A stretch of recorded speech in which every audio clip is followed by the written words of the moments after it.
So welcome back to our afternoon session of our May 19th public hearing. We're going to begin with item number 5, and I will turn it over to Corey Harala, the Director of Preservation, to begin the afternoon session. Thank you, Sarah. Item number 5 is LPC 20-08778, an application for a certificate of appropriateness in the Borough of Manhattan, Block 1164, Lot 47. 240 West 73rd Street in the Weston Collegiate Historic District Extension. A Renaissance Revival style apartment building designed by Leo F. Nust and built in 1927 to 28. The application is to construct a rooftop mechanical enclosure and bulkhead, raise parapets and chimneys, install a marquee and signage, modify masonry openings, and replace doors. And commissioners, the applicants have joined the hearing. Please state your name for the record and you may begin. Good afternoon, commissioners. Erin Ruley of Higgins Quaysmart. It's a pleasure to see you all.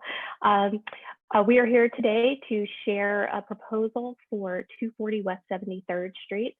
I'm joined by Randy Gerner and Silka Rapelius of GKV Architects, as well as Christian Lemon of Aimco. They are the building owners.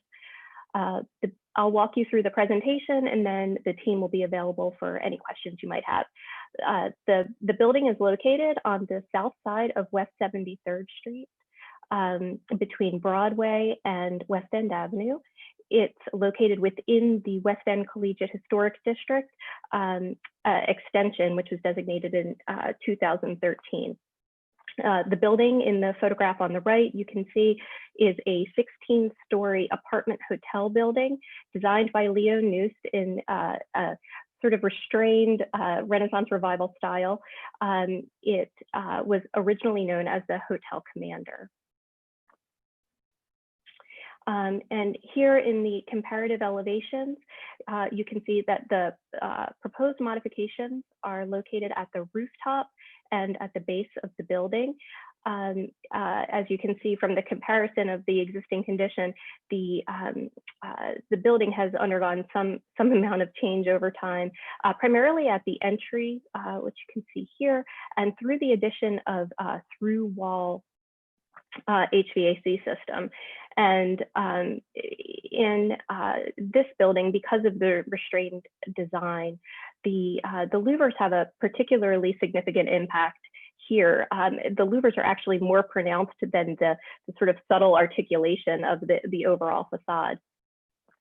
And so the proposal includes new sustainable systems on the rooftop within a proposed enclosure that would allow for the removal of all of those units and the restoration of the facade.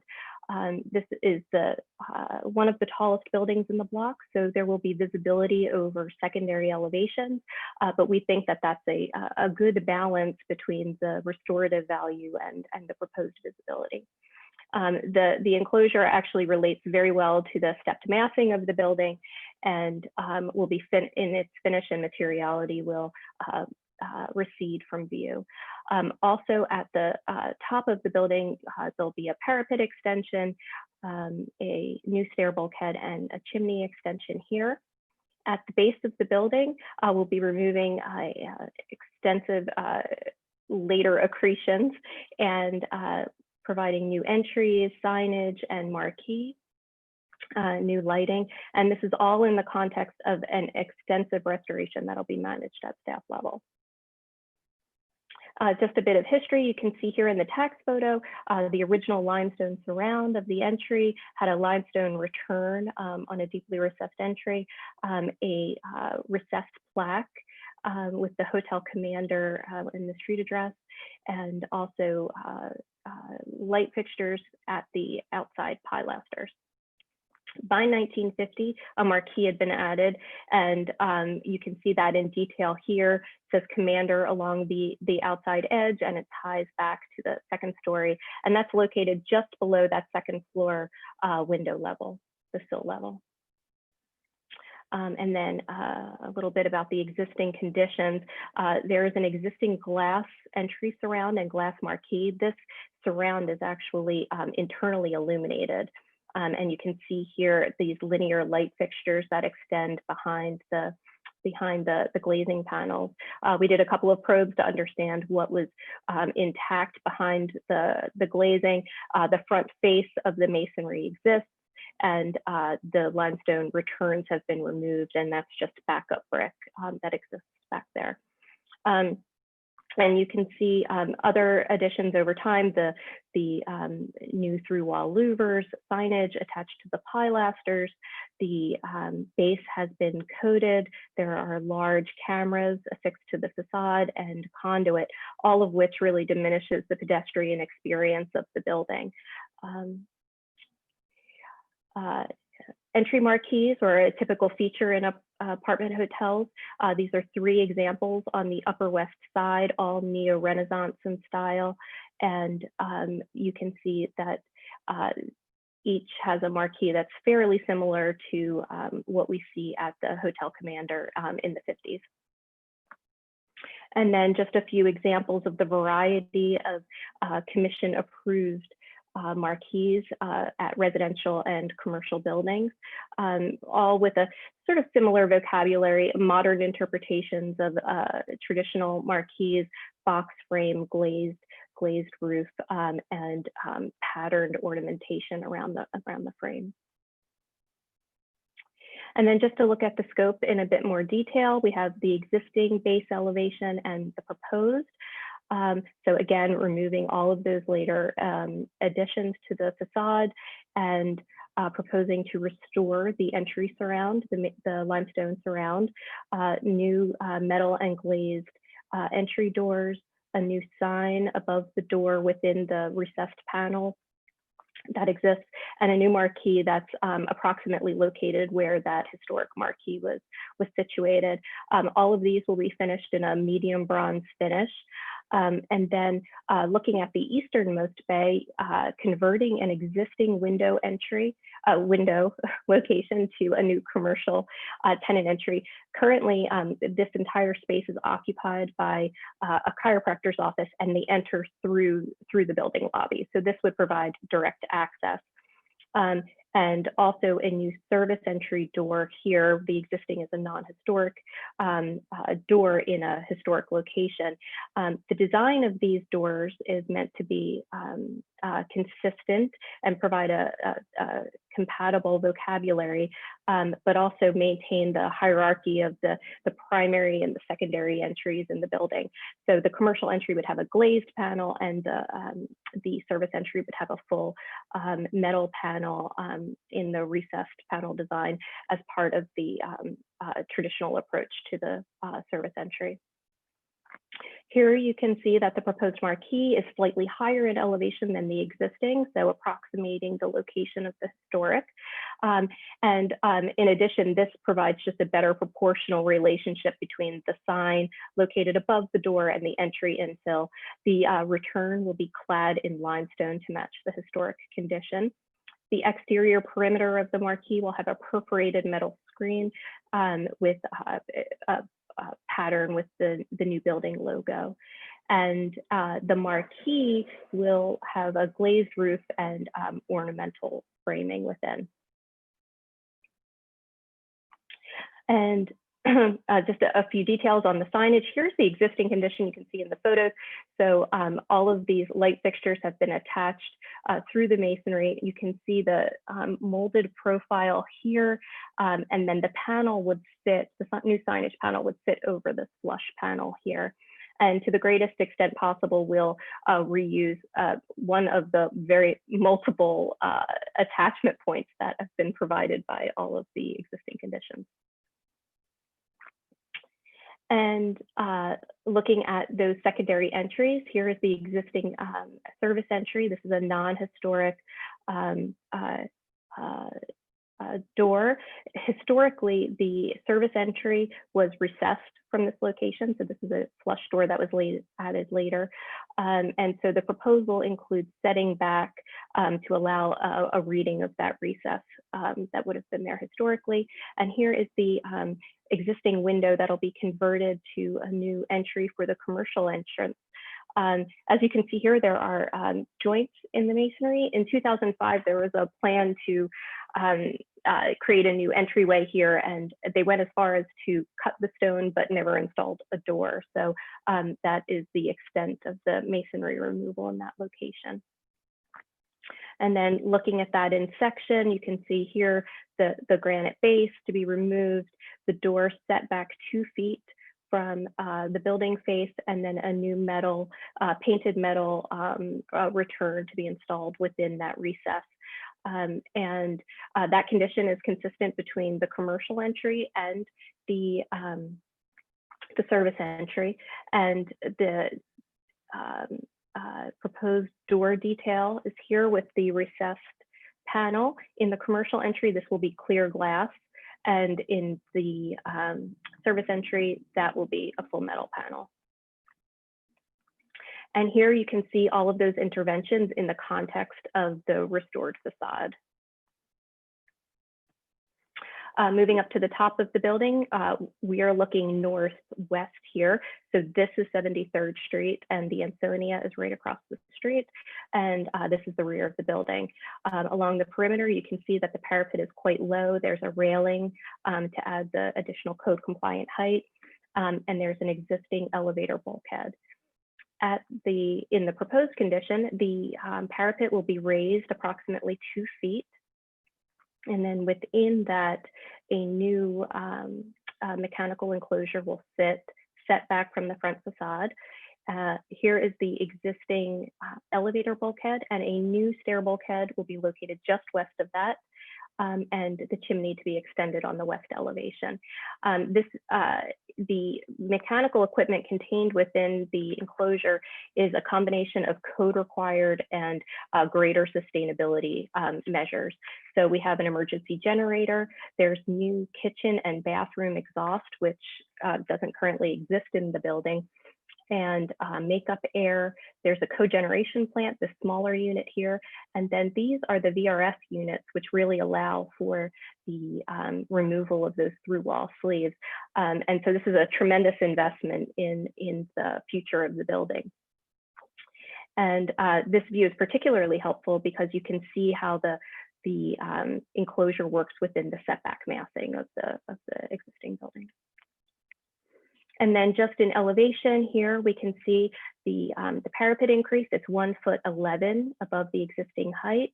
The new mechanical enclosure, the screen, is 7 feet above the new parapet.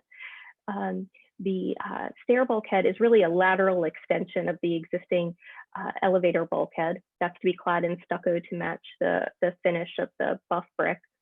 And the new chimney extension on the west elevation, this is for a neighbor's chimney. On that wall. And here you can see all of the through wall louvers that have been removed. And then just a quick walk around the building. This is the east elevation, so facing Broadway, the parapet extension, the mechanical screen set back from the front facade here, and the chimney in the distance. And on the west elevation, the parapet increase on the north and south ends, new guardrail in between. The extended chimney, which is being extended 9 feet 2 inches, and the new stair enclosure. The screen is set back here. You can see it in the distance.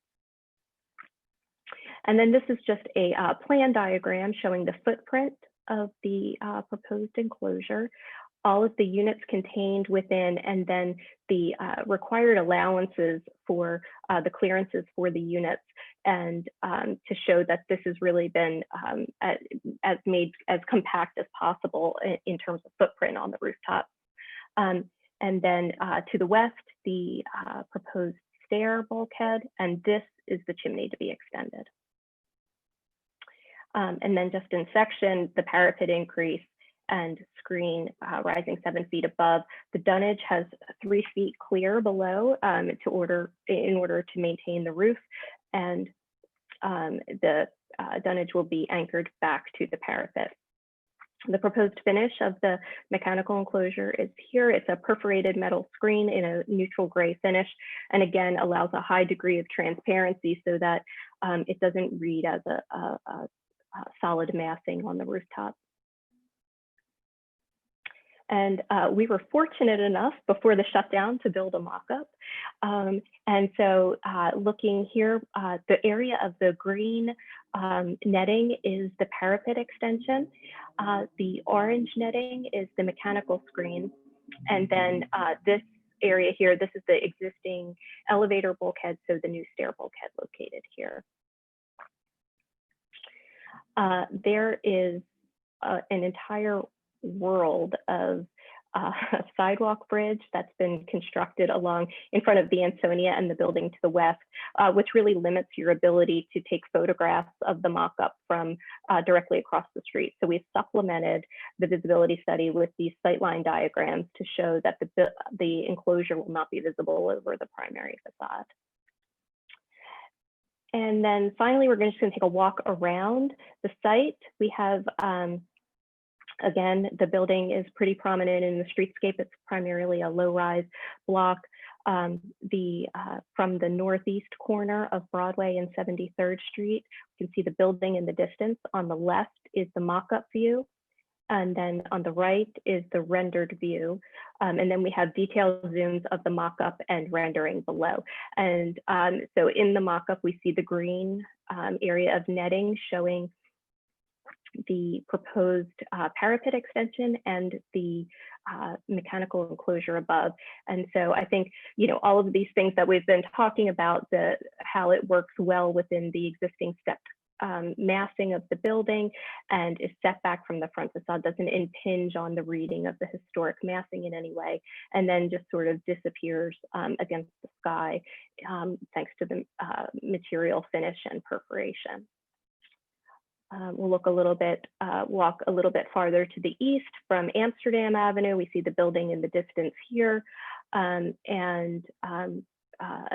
parapet extension and the mechanical enclosure above here. This is a seasonal view across Verdi Square.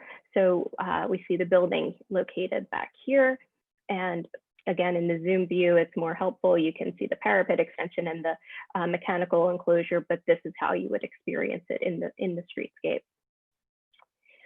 And then from 72nd Street, so we're looking at the rear of the building now over low-rise buildings on 72nd Street here. This is the back facade, and we can see the parapet extension, the mechanical closure here, and you get an oblique view of the chimney extension. It's pretty minimal in that view. And then here's the rendered view. And again, it's in this context over the rear facade and the low-rise buildings on 72nd Street. And then finally, on 73rd Street, just east of West End Avenue, we can see the chimney extension here, the new mechanical enclosure here. I'm sorry, the new stair bulkhead here. And when we built the mock-up, we realized that right here, that there was a piece of the mechanical enclosure that was visible that we hadn't anticipated. And we really felt that this interfered with the reading of the stepped massing. And so we've found a way to set that back. So the plans reflect the change and this rendering reflects the setback, but we were not able to modify the mock-up in advance of the shutdown. So there will be no visibility of the mechanical screen over the primary facade there.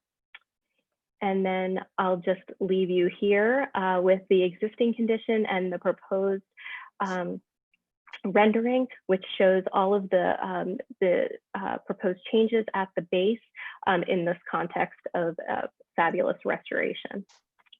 Thank you. All right, thank you. Commissioners, do we have any questions?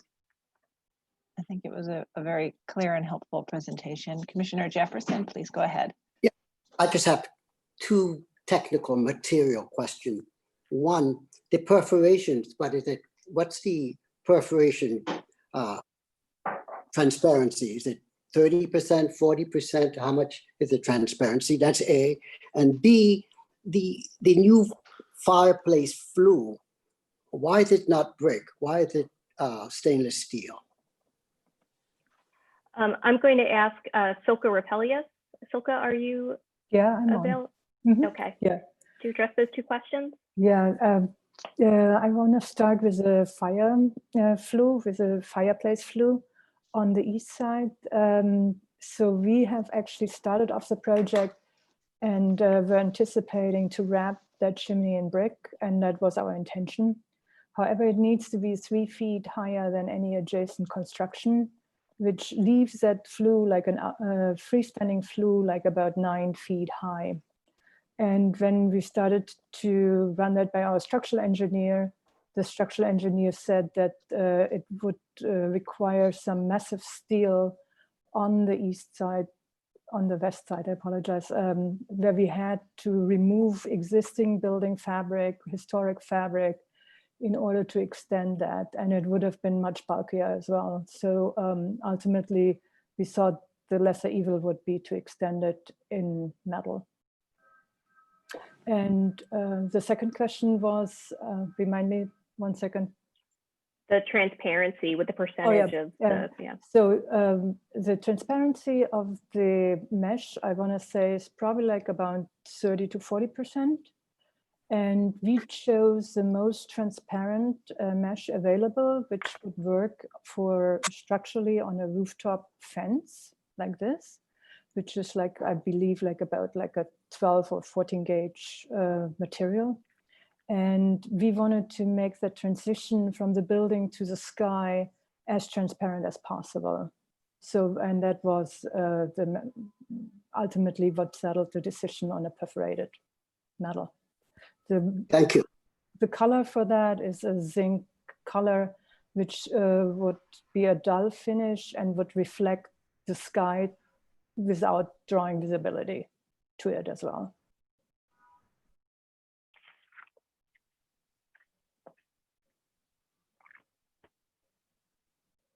And I'm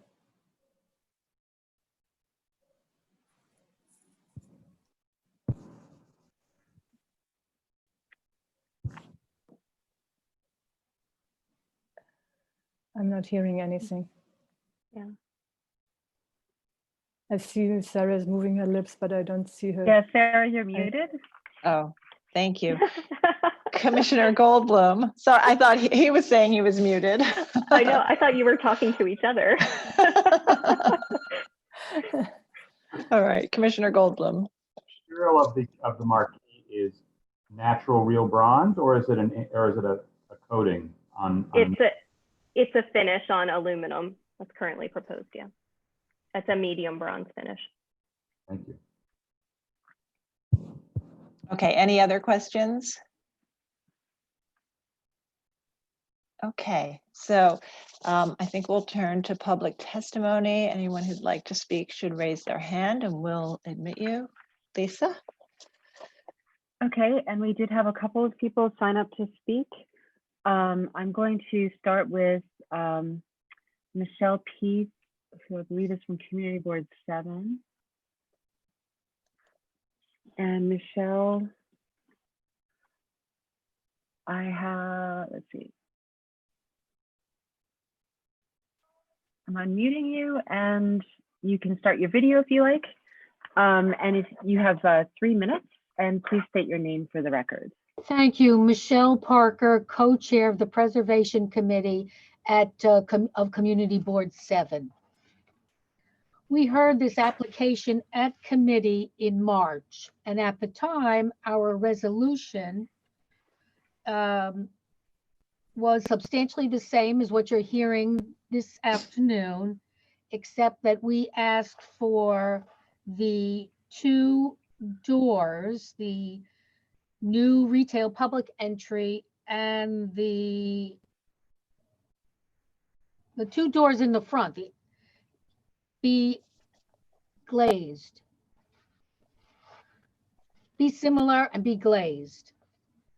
We heard this the resolution went to the full board on April 7th, but before that, the applicant contacted us, thank you, to tell us that in consultation with LPC staff recommended that they agreed with the resolution. They recommended modification to the marquee to lower that a little. and that the service entry should be more utilitarian in appearance and not match the commercial entry, because it is typical with historic entries of this type. At the time that we got this information, and again, we thank the applicant for giving us this information, we could not change our resolution. So our resolution, which was passed 35 for and 1 against, 0 abstentions and 0 ineligible, it will include a request that both doors be glazed. But we, of course, defer to your committee. Thank you.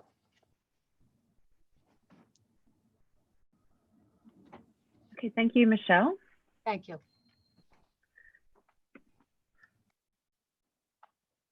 Okay, and then the next person we'll bring in is Landmark West. And, sorry. Good morning, Commissioners. Sean Khorsandi for Landmark West. The Landmark West Certificate of Appropriateness Committee was anxious when reading through the list of alterations proposed at this landmark, but quite pleased to see many of them serve as improvements to the underlying landmark. The design team did their homework and should be commended for improving the building's functional needs and aesthetics in the process. The committee's one concern lay with renaming the building and specifically the bronze plaque. While the Penelope may be a lovely name and more fitting than the Tempo, why further this building's identity crisis and not just embrace Hotel Commander? If the 92-year-old building's name must again change, the material choice of the plaque is appropriate, but the committee was concerned about the mounting of a new plaque, which might further damage the original signage. This applicant has gone above and beyond elsewhere on the facade, and we maintain the hope that they not stop short, but consider restoring the original signage as well. The Landmark West Certificate of Appropriateness Committee supports approval of this application. Great, thank you, Sean. And then the last person we'll call is Kelly Carroll. And Kelly, I've promoted you to a panelist.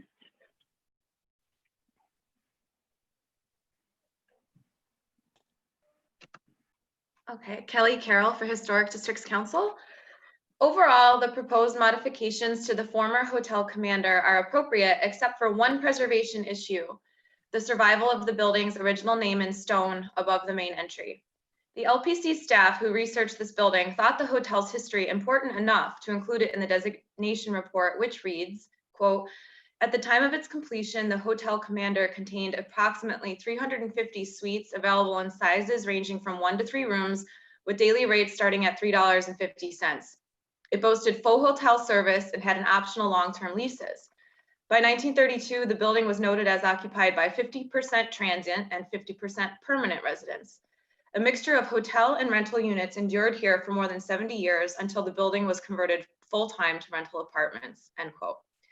HDC asks the commission to consider this history and whether this clue to the building's past merits a place in public view or obscured behind its new identity as the Penelope. Thank you.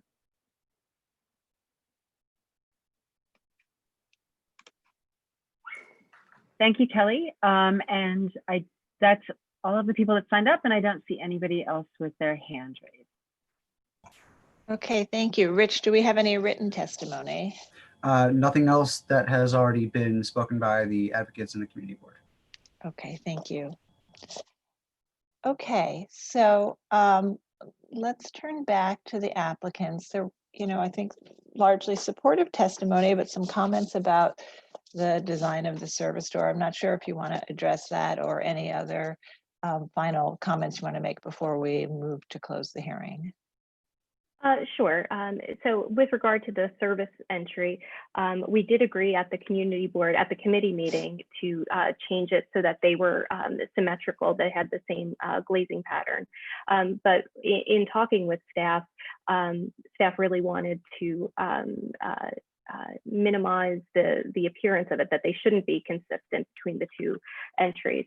And we talked about back painting the glass, but for us, there are safety issues. I mean, this is a loading door, and if you're going to the extent of painting back painting glazed panel, then that's going to have the same appearance as a metal panel, then the preference is obviously for the more consistent material that'll be better for the service entry. And we did notify the community board prior to the full board meeting. In terms of the bronze plaque, I guess I'll deal with the plaque in terms of the repositioning of the building, the rebranding of the building. I mean, certainly the commission has seen very many examples of this. The W Hotel taking the place of the Guardian Life building, that, you know, epic sign, RCA, similarly for GE and Comcast at Rock Center. And so this happens in the city, and there are very many examples of it. In terms of covering the historic sign, the existing sign is pretty damaged. And you know, I think about 81 8th Avenue, the bank building, which became the individual landmark, which became a CVS, where the historic incised panel was covered over with a new appropriate sign, so that the underlying thing remains, but that the new branding and the new signage is there. And to the greatest extent possible, as I said, we have very many points of attachment there. And we think that with a lightweight metal plaque, that will be able to achieve an attachment that doesn't further damage the stone. Okay, thank you. Commissioners, do we have any final questions? Okay, and not seeing any hands raised, I think we'll move to our discussion. Commissioner Lutfi, would you make a motion to close the hearing? So moved. Okay, Commissioner Gustafson, would you second that motion? Second. Okay. And all in favor of closing the hearing? Aye. Aye. Aye. Any opposed? Okay, so we'll begin our discussion. And so this, of course, includes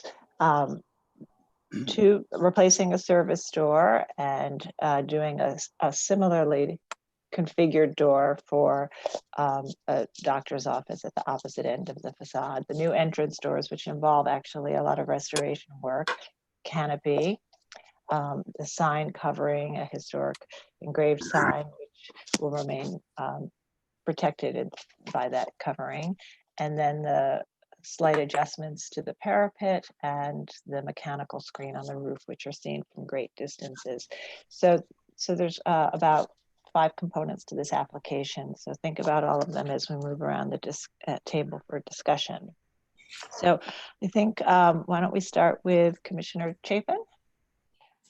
Well, I find all these changes to be quite appropriate. I think they've moved the building into a much closer to the historic condition, and I really can approve it as presented. Okay, thank you. Commissioner Holford-Smith? I agree with that. I think it's very sensitively done.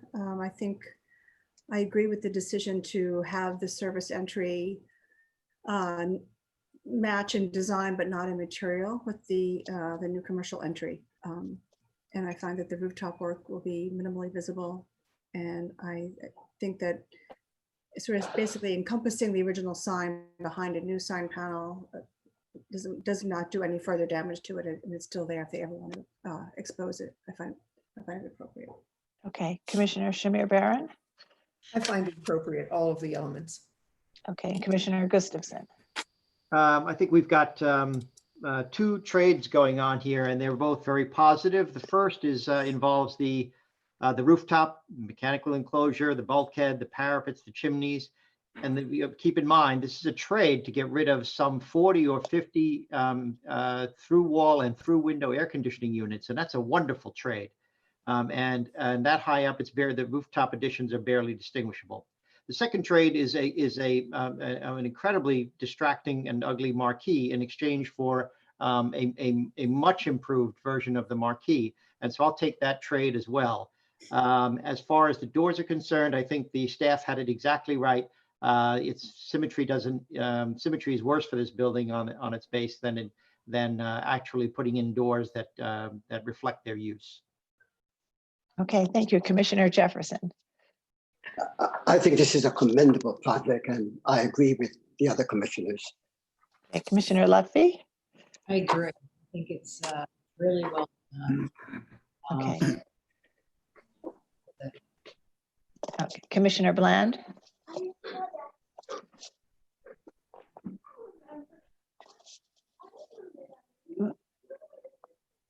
Commissioner Bland. You're muted. Sorry, I was muted. I said I'm in John Gustafson's column of free trade. So good trade ups in all cases. Sorry, I was muted. No, I was sorry about that. Okay, Commissioner Chen. All the comments. This is appropriate. Nicely done. Commissioner Devonshire. Well done. Appropriate. And Commissioner Goldblum. I agree. The only thing I would suggest, first of all, the staff should pay careful attention to the patches of the brick. Very, very hard to get right. And second, I think the marquee and the sign should be a natural bronze material and not a paint finish, or a Kynar finish. Things that are that close to pedestrian should be a proper material. Okay. All right. And I agree as well with all of the comments, and I'm fine with the marquee as proposed, but I sort of understand your position, Commissioner Goldblum. Okay, so I think though we have enough to vote as is. Commissioner Chapin, would you make that motion? Yes, thank you. In the matter of the certificate of appropriateness, Borough of Manhattan, LPC 20-085-8812 West 72nd Street, apartment, is this the right one? Apartment 27B, upper. No, it's not the right one. No. Yeah, I've got the wrong one. Hold on just a second. I'm sorry. Next Move my cursor down. Hang on a minute. 73rd Street. Yeah, I thought I got onto the wrong one. Thank you very much. Sorry. So in the matter of a certificate of appropriateness, Borough of Manhattan, LPC 20-08778-240 West 73rd Street, Weston, Collegiate Historic District Extension. A Renaissance Revival style apartment building designed by Leo F. Knunst and built in 1927 to 28. Application is to construct a rooftop, mechanical enclosure and bulkhead, raise parapets and chimneys, install a marquee and signage, modify masonry openings, and replace doors. I note that the building style, scale, materials, and details are among the features that contribute to the special architectural and historic character of the West End Collegiate Historic District Extension. I recommend approval, finding that the proposed work will not eliminate any significant architectural features, that the proposed marquee will be in keeping with the historic marquee that was in place at this building in terms of placement, cross-bracing, attachments, materials, and finish. That the location and limited width of the marquee will be compatible with the composition of the entrance and will maintain the visibility and prominence of the significant decorative features around it. That the new side entrance created by enlarging an existing window opening will be well scaled to the facade, typical in placement, and compatible with the symmetrical organization of the facade. That the design of the doors and marquee will be harmonious with the building's Renaissance Revival style while remaining subordinate to the historic features of the building. That the simple design of the side entrance doors and metal panels at the entrance returns and setback placement of the infill at the base of this large masonry building will not call undue attention to the installations. That the plaque will be typical in terms of material and finish, and in keeping with the building's carved stone identification signage in terms of location.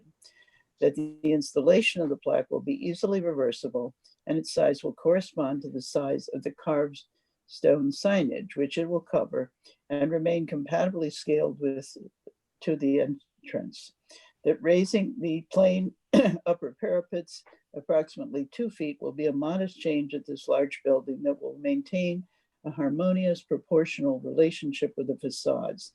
that the proposed mechanical screen, bulkhead and flue will only be seen from public thoroughfares at a distance within the context of other existing rooftop accretions, and their simple design, form, and neutral finishes will help the installations to be compatible with the upper portion of the building, and that the work will not detract from the special architectural and historic character of the building or the historic district. Second. Thank you. And all, Rich, will you call the vote? Yes, Chair Carroll, Aye. Commissioner Bland, Aye. Commissioner Shamir Barron, Aye. Commissioner Chapin, Aye. Commissioner Chen, Aye. Commissioner Devonshire, Aye. Commissioner Goldblum, Commissioner Goldblum, Aye. Commissioner Gustafson, Aye. Commissioner Jefferson, Aye. Commissioner Lutfi, Aye. Commissioner Holford Smith. Aye. Okay, 11 in favor, none opposed, the motion carries. Okay, thank you. We'll move on to the next item.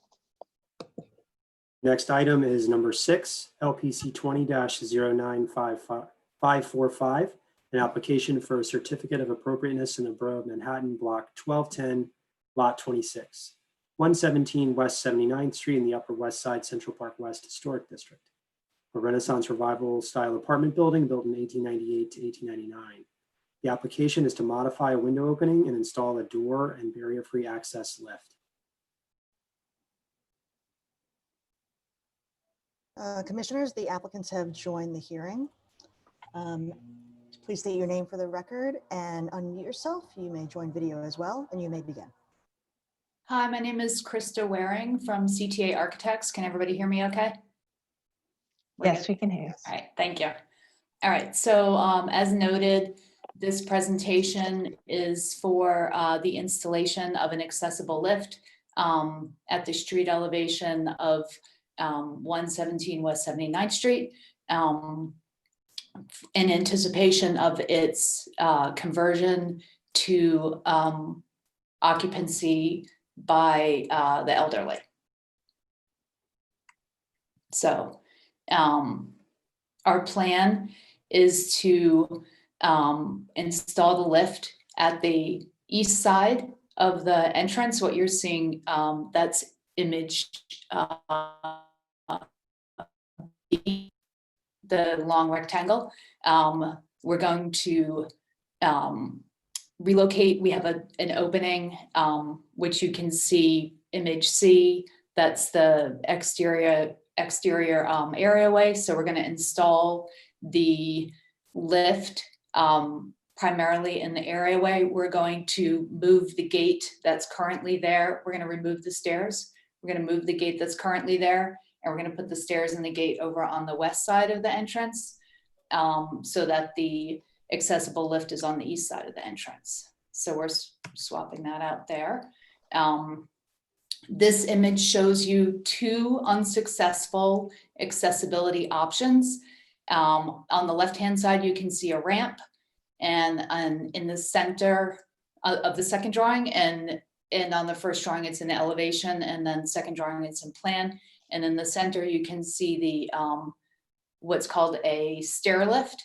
So as you can see with the ramp, it is very wide and extends over 7 feet into the public right of way, and is also right by a tree. Those are the actual tree locations. And the building code section 3202 notes that ramps cannot project beyond more than 44 inches into the street line. So this is not compliant.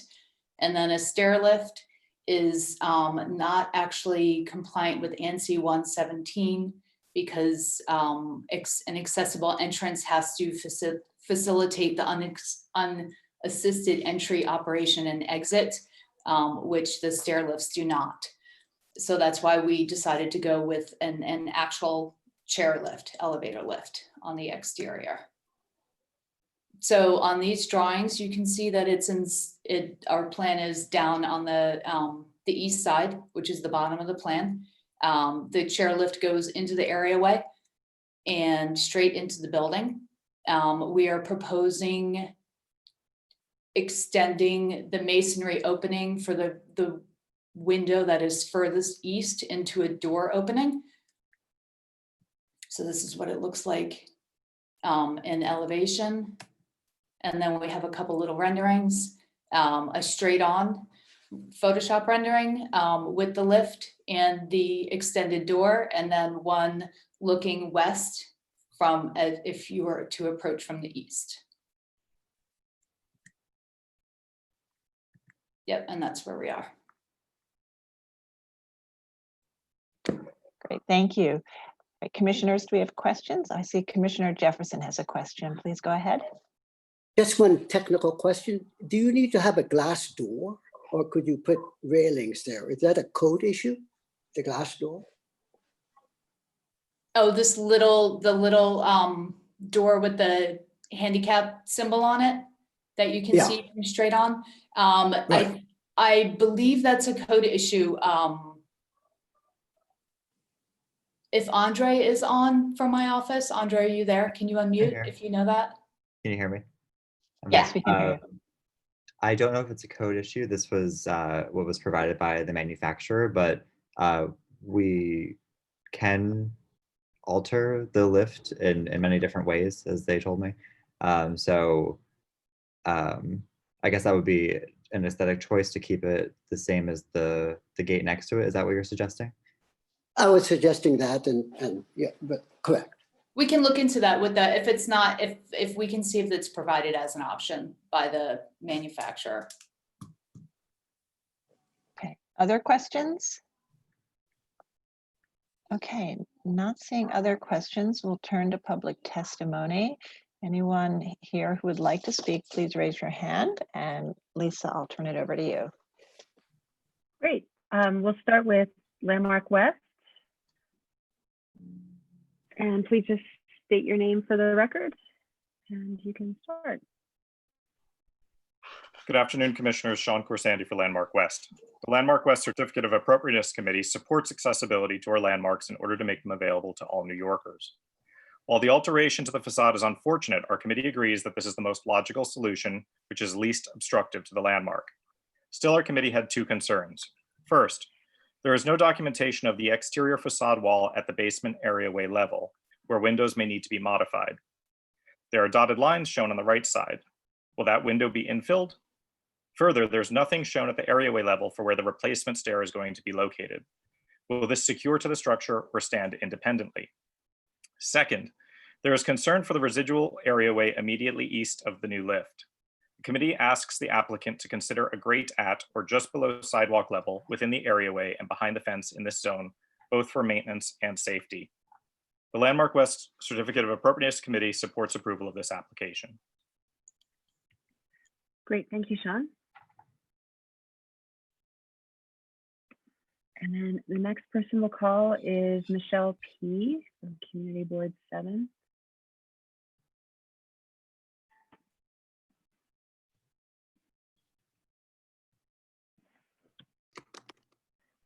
And Michelle, you should be unmuted.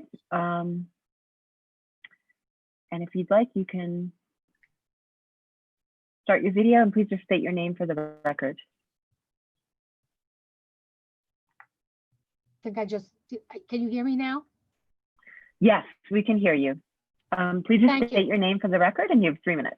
Thank you. Michelle Parker, co-chair of the Preservation Committee at Community Board 7, where this application comes from.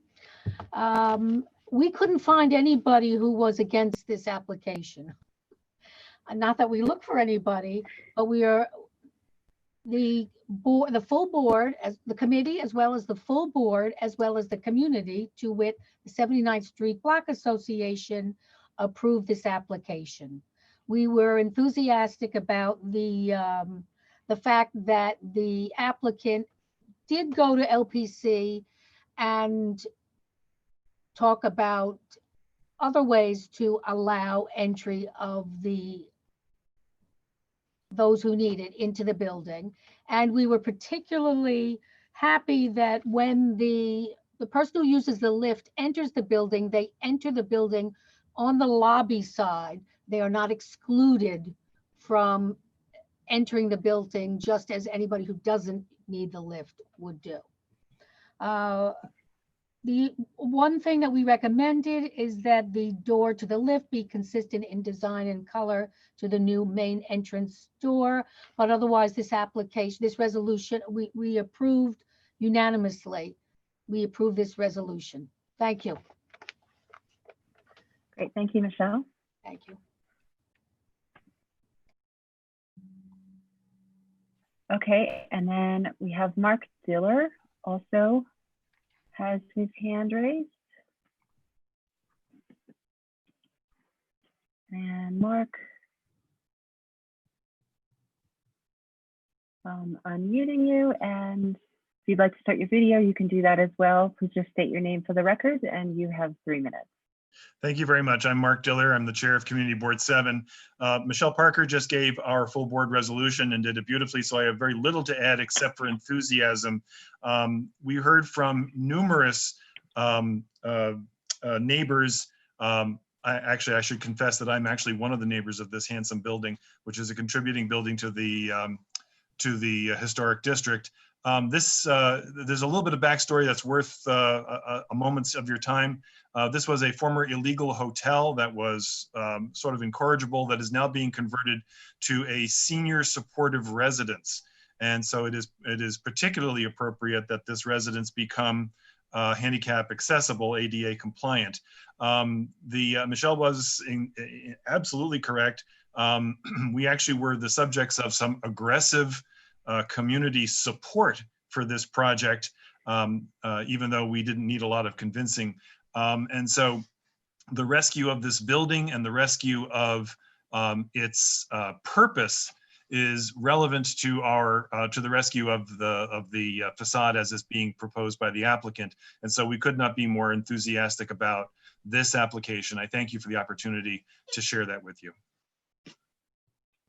Great, thank you very much, Mark. And I do not see anybody else with their hand raised or that has signed up. So I think that's it. Okay, thank you. Rich, do we have any written comments? Nothing additional that has already been brought up. Okay, great, thanks. Okay, so it was very supportive testimony. There was some comment about from Landmark West about sort of more like questions about documentation. So I don't know if the applicants want to respond to that at all, sort of the conditions that are being removed. I didn't get all of them down, but I thought that the grate at the sidewalk level and the little open space. Oh wait, I remember more of them. That little open space there is a great idea from a maintenance point of view, 100%. That's fantastic. The gentleman from Landmarks West was asking about this dashed in window here, and that's just a dash to show you what's below grade. We're not blocking off that window. But there is a window that is further to the east. And Andre, that window is going to be closed off, right? It can be, yes. I don't think but. Well, it doesn't necessarily have to be. Right. Because the lift goes from grade to the first floor. It doesn't go all the way down, and the structure for the lift is not solid. So our plan was not really to block it off. It doesn't have much of a view. It's building services there.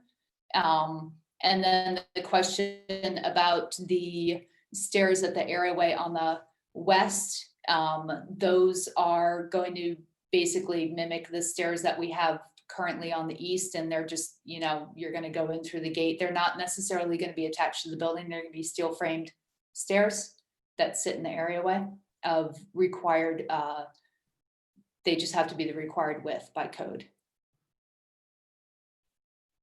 So we have about roughly 4 feet inside the areaway, maybe 3.5 feet.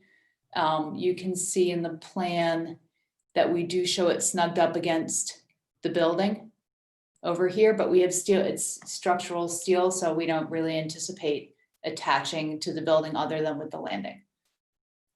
Okay, great, thank you. Any questions, commissioners, before we move to close the hearing? Okay, not seeing any questions. I think we'll go ahead and make that motion. Commissioner Jefferson, would you make a motion to close the hearing? I so motion. And Commissioner Bland, would you second that? Second. All in favor? Aye. Aye. Any opposed? Okay, hearing is closed and we're going to now start our discussion. And I think, why don't we start with Commissioner Jefferson? You had a question, so why don't you start us off?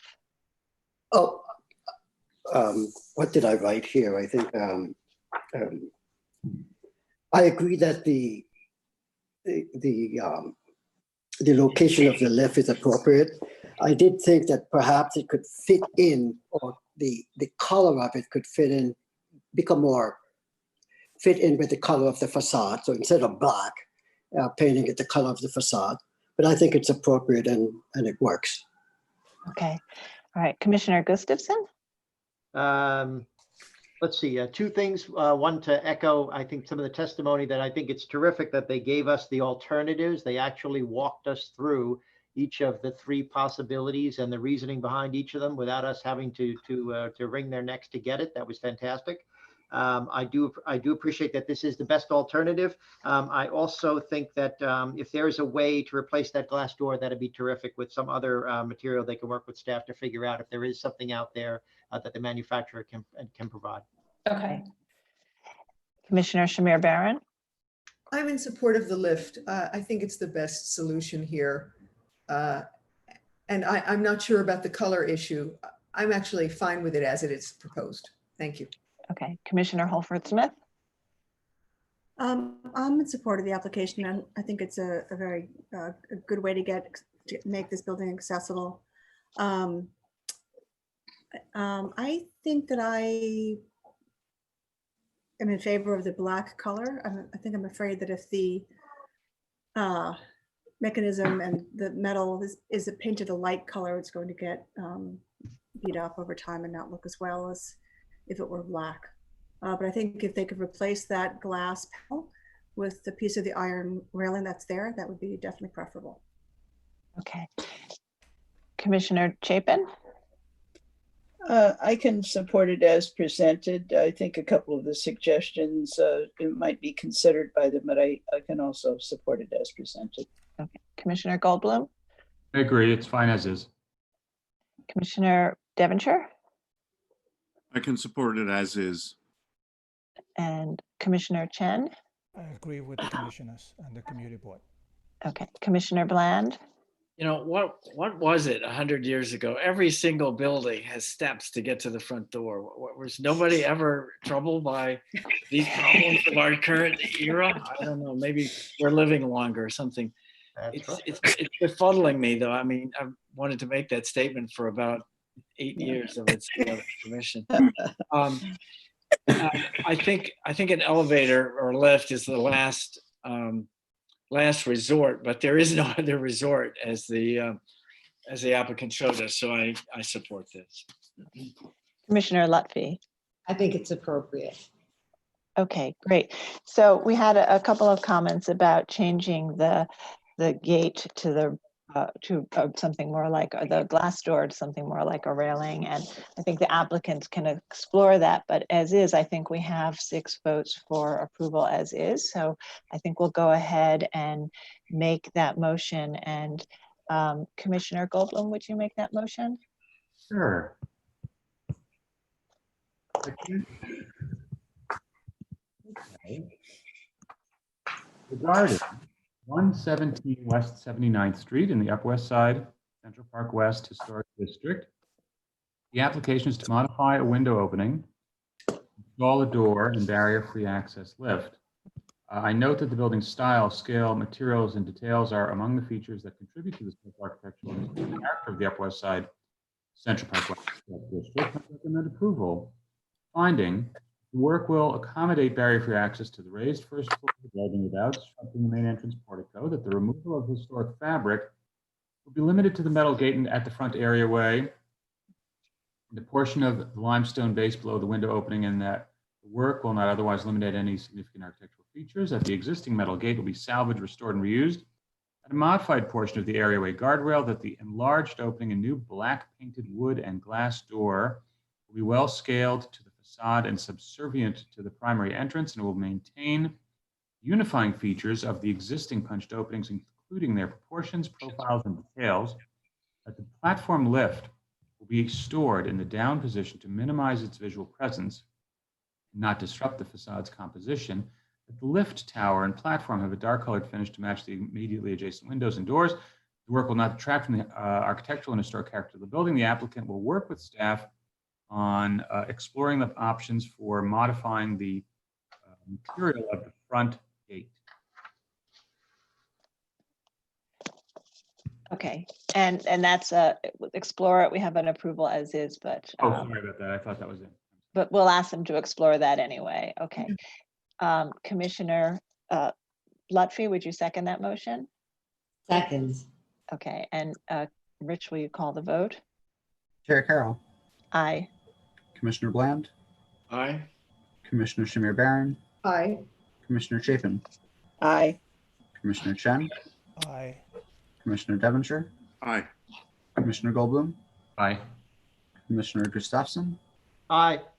Commissioner Jefferson, Aye. Commissioner Lutfi, Aye. Commissioner Holford Smith. Aye. 11 in favor, none opposed, and the motion carries. Okay, thank you. So it's approved as is, but we do encourage you to think about that front-facing glass gate as you develop your plans, and continue to work with the staff if you have come up with other ideas. Okay, great. Thank you, commissioners. Thank you. Okay, we're going to move to the next item. It's item number 7, LPC 20-07761, an application for a certificate of appropriateness in the Borough of Manhattan, block 1251, lot 15, 311 West 90th Street in the Riverside Weston Historic District, a Renaissance Revival style row house designed by Thomas J. Sheridan and built in 1890 to 91. The application is to alter entry doors.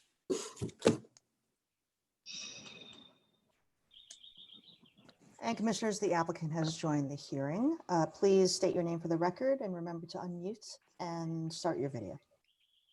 Hi, good afternoon. It's Frank Bostelman for 311 West 90th Street. Can you hear me? Sorry. Yes, we can hear Okay. you. All right, cool. Well, thank you for your time.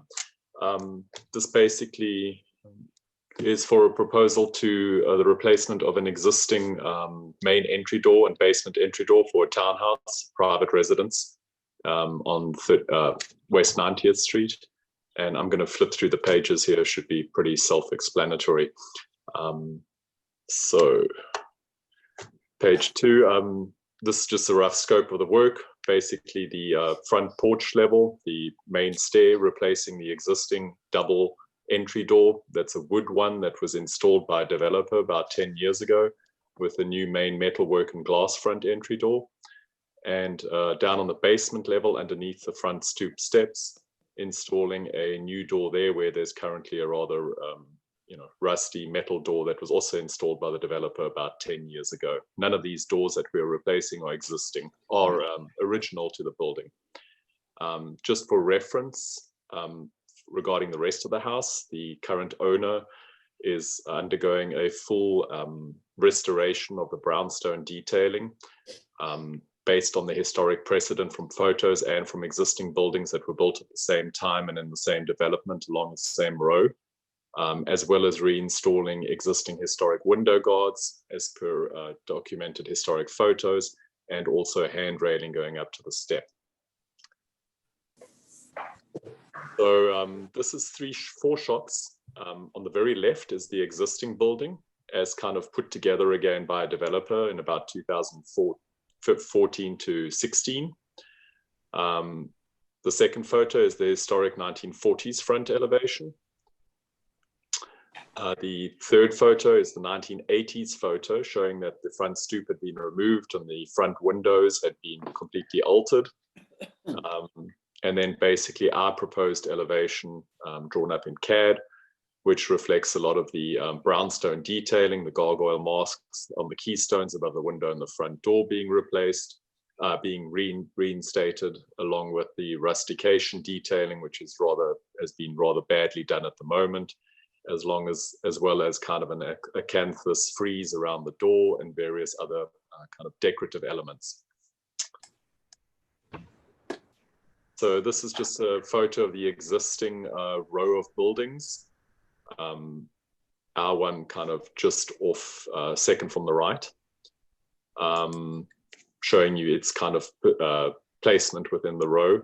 You can also see the second building from the left is what is still has all of its historic detailing on it, and lots of that we would be matching. We'd be taking casts off the gargoyles and the masks in order to reinstate on ours.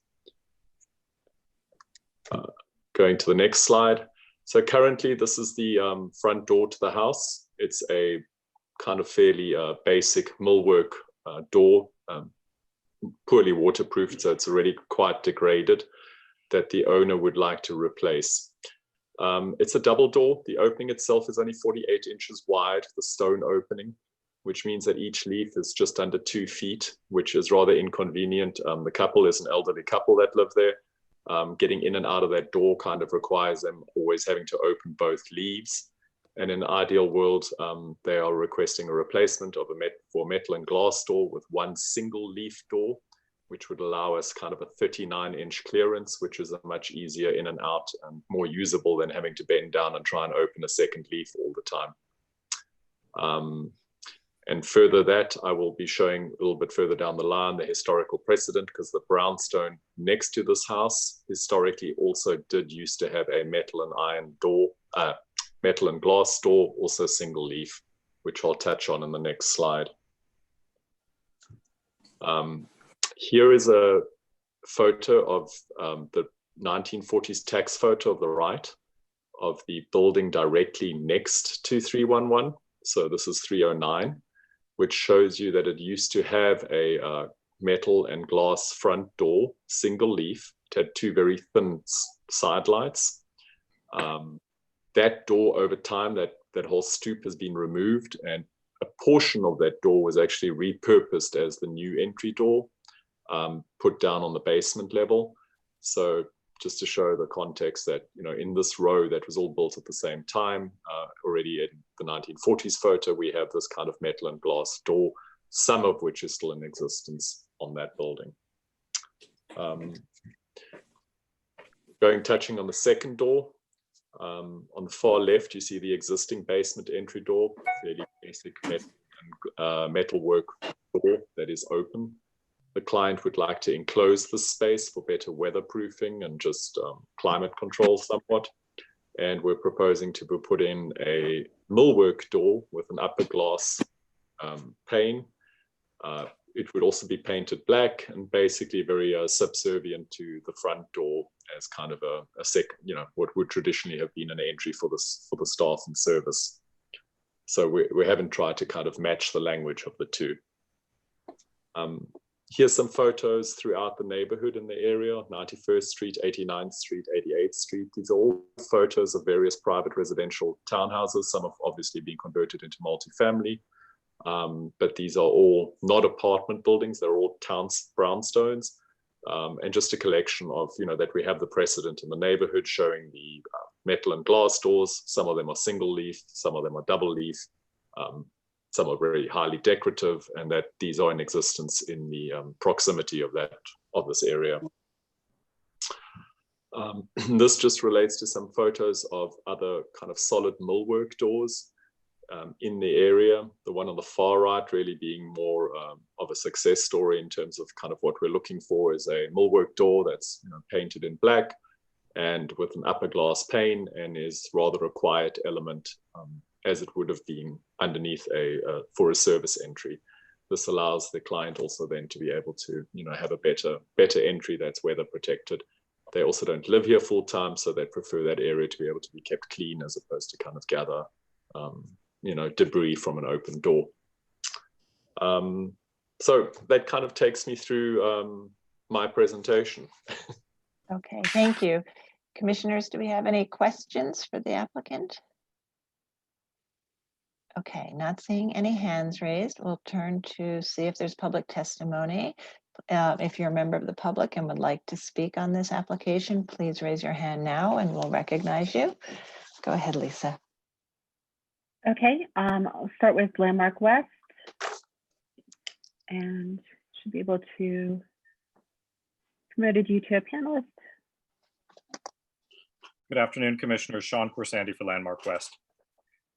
The Landmark West Certificate of Appropriateness Committee found the configuration of the applicant's currently installed non-original doors to be more closely suited to the landmark's intent than a substitute in a different material, different configuration, and different dimension as is proposed. Further, while the neighbor has repurposed some decorative ironwork, what is proposed at this landmark, number 311, does not match in scroll pattern nor side light configuration to the historic precedent from its Thomas J. Sheridan design neighbor. With any restoration, when information is not available, liberties must be taken. But in this instance, number 315, a B of an ABABA pattern remains true to its tax photo and lights the way with its double wood frame glass doors to the parlor and ornate iron gate at the basement entrance. This proposal further distances itself from the original design intent. The Landmark West Certificate of Appropriateness Committee suggests disapproval of this application. Thank you. Thank you. Okay, we have one more person who signed up to speak, Reverend Kay Carpin.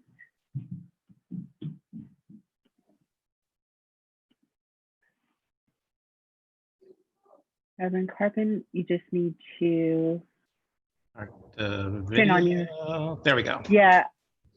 Am I okay? Yes. Yep, please just state your name for the record. Kay Carpin, Michelle's co-chair of the Preservation Committee, Community Board 7.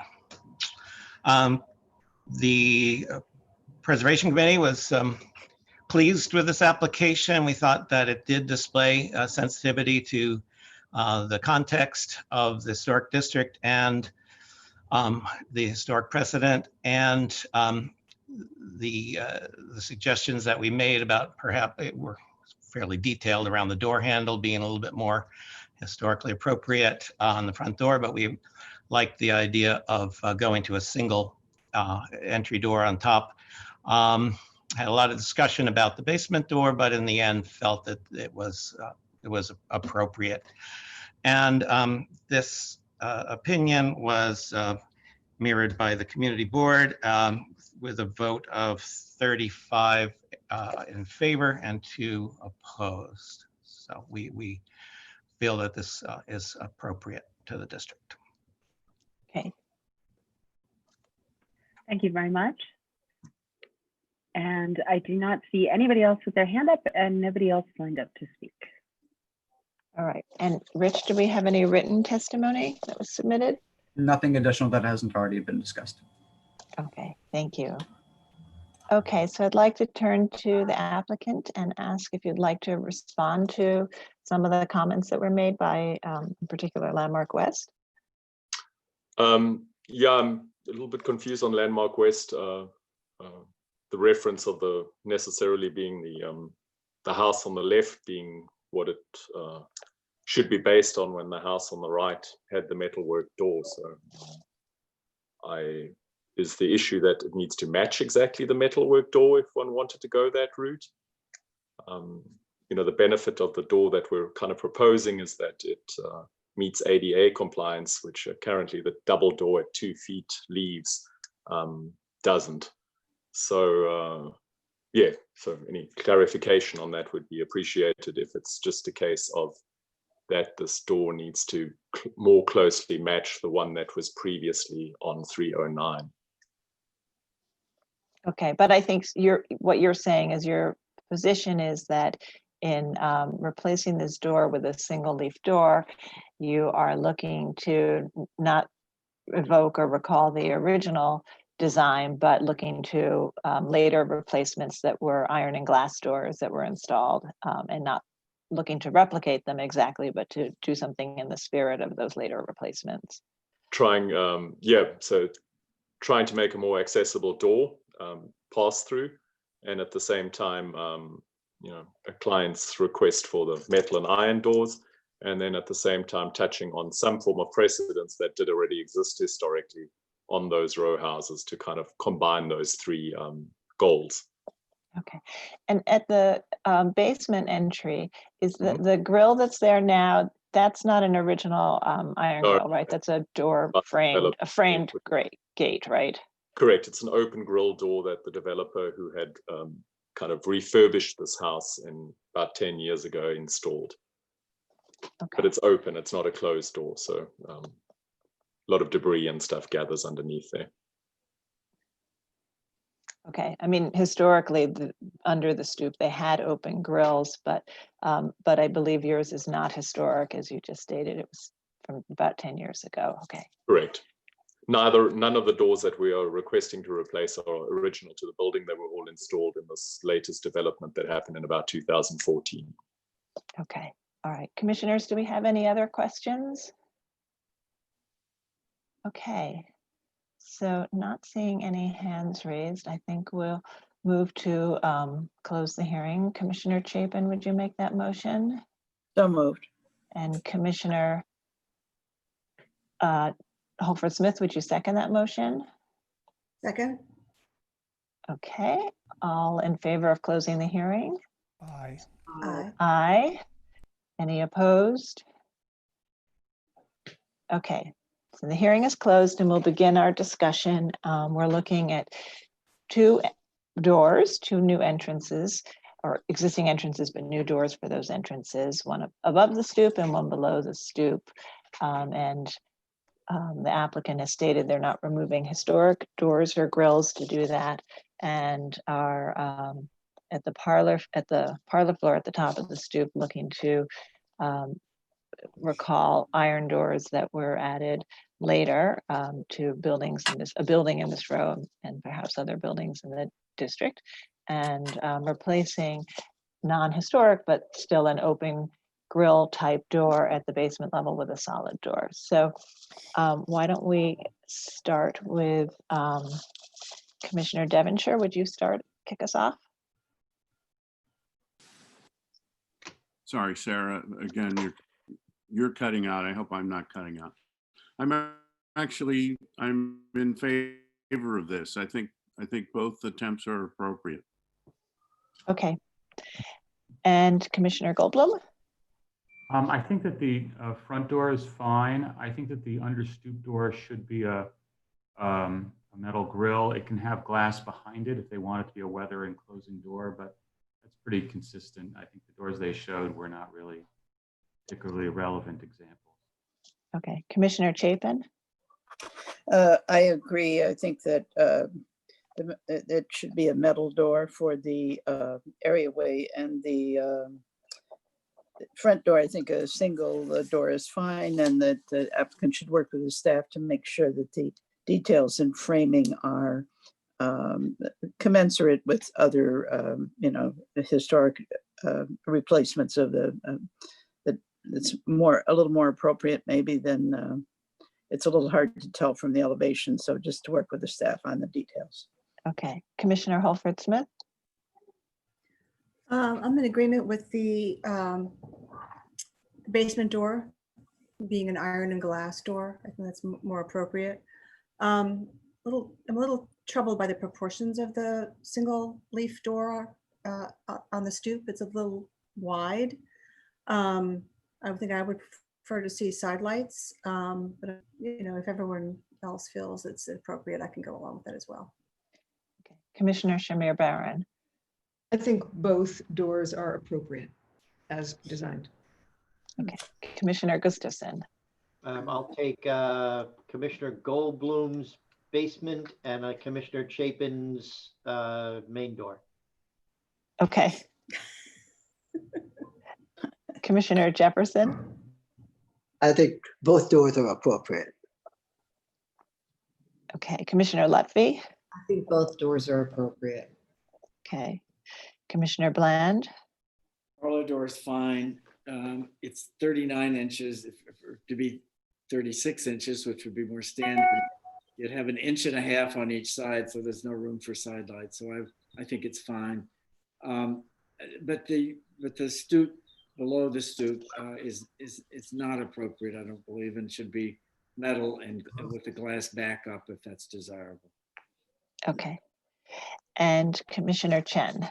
Yeah, I'm in agreement. I think that with Commissioner Gustafson, the basement one should be the metal one, and then the Diana's comment is appropriate. Okay, to refine the proportion, the framing details at the stoop, door above the stoop. Okay. All right, so while we have some who are in support of them, both doors, I think the majority would be supportive with the recommendation that the door under the stoop be a metal and glass door, and that the framing be at the stoop door above the stoop be refined in consultation with the staff. So Commissioner Gustafson, would you make that motion? Sure. In the matter of LPC 20-07761, 311 West 90th Street in the Riverside West End Historic District, the application is to alter entry doors. I note that the building style, scale, materials, and details are among the features that contribute to the special architectural and historic character of the Riverside West End Historic District. I recommend approval with modifications, noting that the existing entrance infill is modern and therefore no historic fabric will be lost or damaged as a result of the work. That the placement of the proposed entrance infill recessed from the carved masonry entrance surround is in keeping with the placement of the historic infill, and that although this building historically featured paired wood and glass doors, the design, proportions, and symmetrical arrangement of the single metal and glass door and transom with decorative ironwork are in keeping with other entrances found at buildings in this row. However, I found that the framing of the proposed parlor door is oversized and not well proportioned to the opening, and that the proposed wood door under the stoop is without precedent in this row, is not in keeping with the building style or row house type. Therefore, I recommend that the framing that the applicant work with staff to adjust the framing at the proposed parlor door so that it may be minimized somewhat, and that an iron gate with glazing be installed in lieu of a wooden door under the stoop. Okay, and Commissioner Chapin, would you second that motion? Second. Okay. Rich, will you call the vote? Chair Carroll, Aye. Commissioner Bland, Aye. Commissioner Shamir Barron, Commissioner Shamir Barron, Aye. Commissioner Chapin, Aye. Commissioner Chen, Aye. Commissioner Devonshire, Aye. Commissioner Goldblum, Aye. Commissioner Gustafson, Aye. Commissioner Jefferson, Aye. Commissioner Lutfi, Aye. Commissioner Holford Smith. Aye. Okay, 11 in favor, none opposed, the motion carries. All right, thank you. So that's approved with those modifications. And we'll move to the next item. Next item is number 8. This is LPC 19-34470, an application for a certificate of appropriateness in the Borough of Manhattan, block 1207, lot 48, 42 West 94th Street in the Upper West Side, Central Park West Historic District. A Queen Anne style row house with Romanesque revival and neo-Grec elements designed by Increase M. Grinnell and built in 1888. The application is to construct rooftop and rear yard additions. And Commissioners, the applicants have joined the hearing. Please state your name for the record and remember to unmute yourself and start your video, and you may begin. Hello, can you hear me and see me? Yes, we can.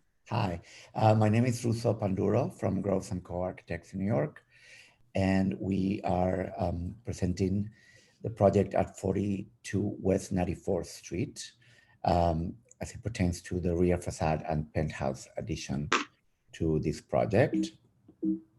Sorry, oops.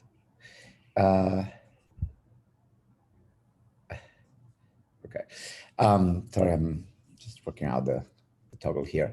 So what you see there is a tax photo of the house in 1940, and the facade hasn't really changed that much. The stoop was removed way before our time, and we're not really doing anything to the facade, so that's not really a part of today's presentation. Sorry. So just gonna walk you through the location of the site is in the Upper West Side on 94th Street between Central Park West and Columbus. Oops. So that is the survey of the property. And on this slide, we show the height of the various properties on the block. As you can see, our property is listed as number 3. The current height of the roof is 45 feet. We're proposing a penthouse addition that is 10 foot tall at 55 feet, as well as a lower rear addition, which is at 33 feet.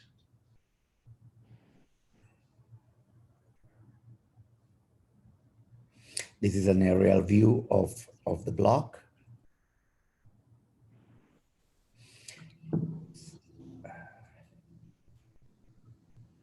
And sorry. And this is another aerial view of the property. The one with the black roof is our property. As you can see here, this is the back facade, which we are presenting today. And it also shows the adjacent properties, most of which are taller than ours.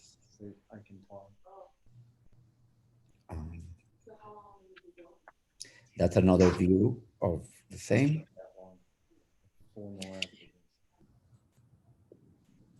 And we, a few months ago, we did a mock-up of the penthouse to study visibility, and we took some photographs, which I am sharing with you. So that metal frame structure replicates the outline of the proposed addition, as well as mechanical bulkhead. And we did some view studies once the mock-up was installed. We did some view studies that show that the penthouse addition is not visible anywhere on the street or the adjacent streets. So this is one view showing that. Another view closer in, coming from the east. And then this is a view more from the west side of the street and farther out. As you can see, sorry, come back, our property has, well, basically most of the houses on this row have this rather tall mansard parapets, which also help, I guess, conceal, the addition that, even though it's set back, you cannot really see it from anywhere. Oh. And sorry, then next. So now we are on to drawings and renderings. This is an elevation. The second house from the left is the existing rear elevation. So there's a basement and 1 to 3 stories. And this is our proposed elevation. So we are building the penthouse addition that you can see at the top, as well as we're building out only on the basement, first and second floor. The third floor is staying as it is, with the facade and the windows the way they currently are. These are the proposed plans. You can see the basement, first floor and second floor, showed in gray are the portions that we are extending. There was already an existing L in the building, so we're basically completing the L. And then on the third floor, we are not extending the facade, and of course, neither on the roof. This section shows again, where we are extending the L in the back and the penthouse.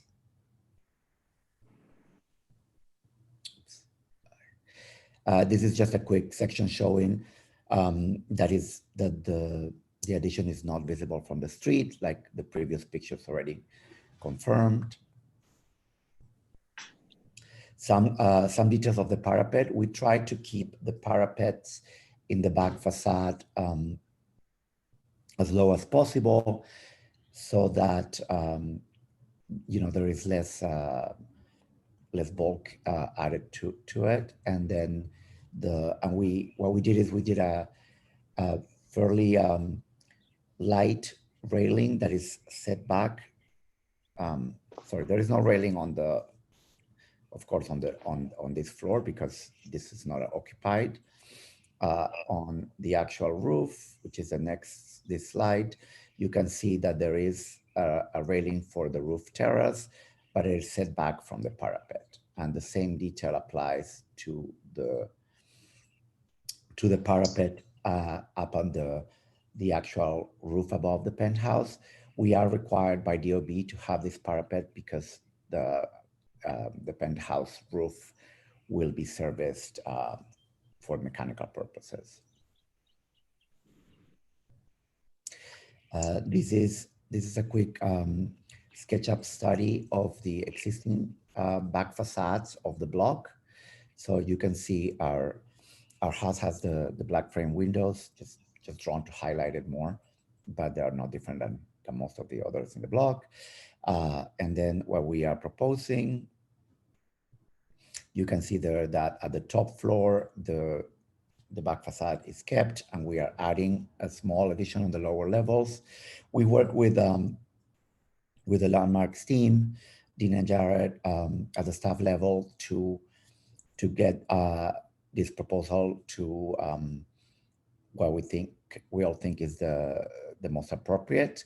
So the addition has mostly brick with punch openings. They are larger openings, but we think that we still kept a sort of brick overall reading of the back facade. Oops, sorry. That's another view of the same that shows there is a staircase from the parlor floor to the backyard, which is not uncommon. And again, we are replicating the same brick that is existing. So we are in the addition, we're using the same brick.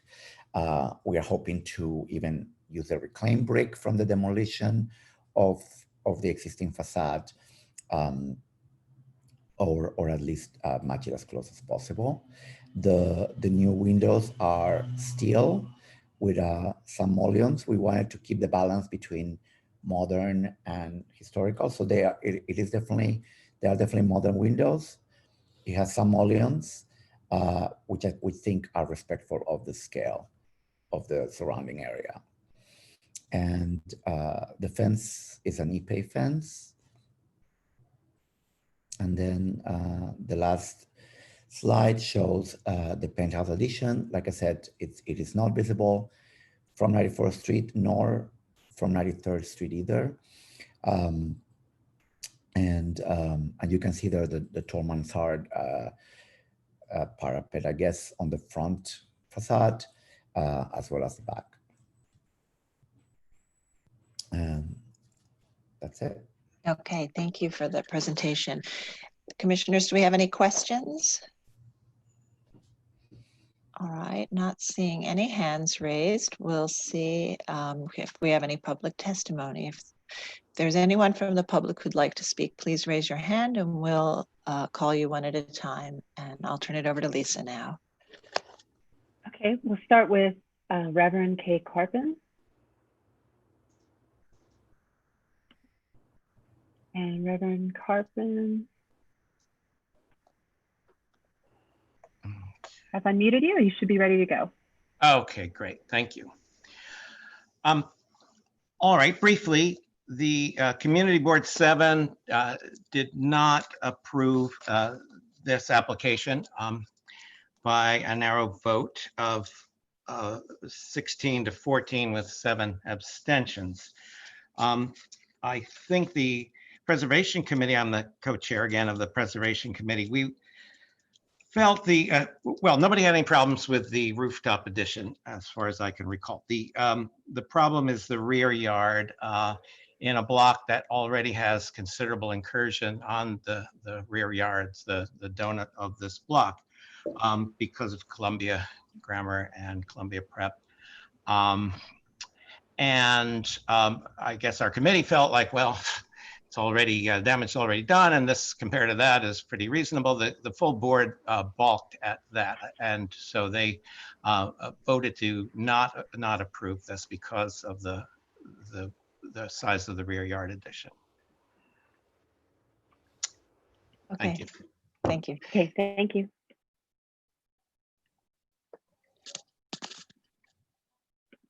Okay, next I'll call Mark Diller, also Community Board 7.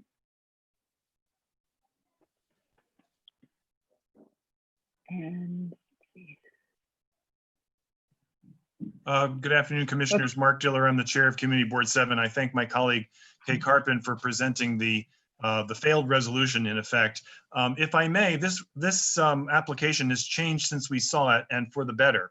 Obviously, we can't opine differently than what our full board voted for, but a number of the concerns that the full board noted in turning around the committee's resolution were that, as originally presented, the fenestration in the rear yard addition, the modern fenestration, if you will, proceeded all the way to the top of the building, and as a full height, full width, modern attachment to this building. It was the conversation at full board, obviously we did not turn this resolution around into one of disapproval, in part because this was our first Zoom full board meeting, and there were certain limits of time and technology. But the conversation there was about the difference between the typical top floor of a modified rear yard addition that would preserve the common plane with the buildings to the left and right, with punched windows instead of the modern. And this, I just note, without being able to opine, that the current application before you addresses that concern.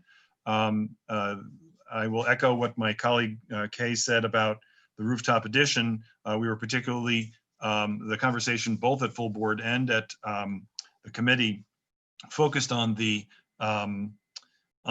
half width or not full width nature of the rooftop addition as a positive in terms of not overwhelming the original building. So I hope that explains our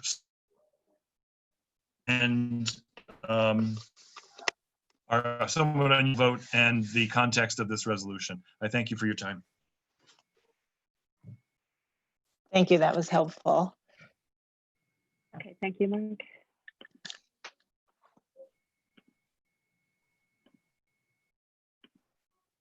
Okay, next we'll bring in Landmark West.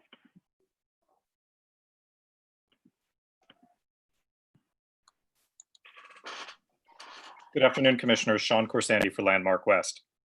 The Landmark West Certificate of Appropriateness Committee found this to be among the most composed drawing sets we've reviewed and wanted to thank the applicant for a thoughtful, considered presentation, which only bodes well for the other changes planned within. While the committee feels strongly about doglegs in the donut, this block has been heavily altered and the applicant's proposal is comparatively restrained, with its retention of masonry cheek walls and sills. Similarly, the rooftop addition is set back, not full width, in a variant material and non-visible from the street. The committee's one question related to the run of the exterior staircase from the parlor level to the rear yard. The new volume of the building and balcony already extends further into the rear donut than the former dogleg. This is before the addition of a new stair. The committee hopes the applicant will be open to considering a spiral stair or switchback stair to reduce the projection into the yard and protect the privacy of their neighbors. The Landmark West Certificate of Appropriateness Committee suggests approval of this application with slight modifications. Thank you. Great, thank you, Sean. Okay, next, call in Kelly Carroll, Historic District Council.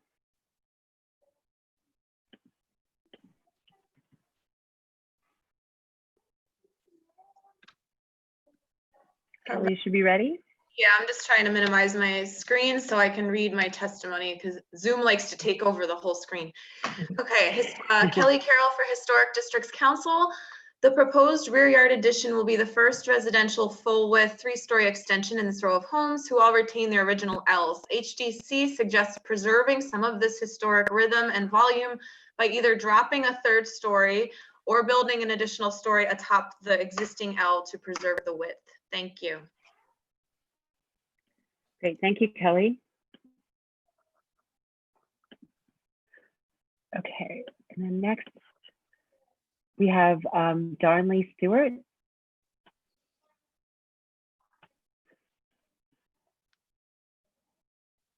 Okay, Darnley, I am unmuting you. And if you'd like, you can start your video. Please just state your name for the record and you have 3 minutes.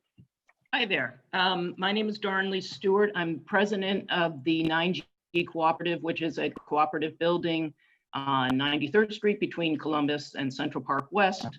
We have about 30 units here. I'm joined on the call today by my neighbor, Ken Tabachnik, who's vice president of the board. We, on behalf of our building, our neighbors, notwithstanding the changes since we saw the pictures at the community board meeting, still oppose the proposed alterations to the building. Commissioners, if you look at the aerial photo of the subject property on 94th Street, which is on slide 8 of the applicant's presentation, the applicant showed that slide right before my remarks or before all the other comments.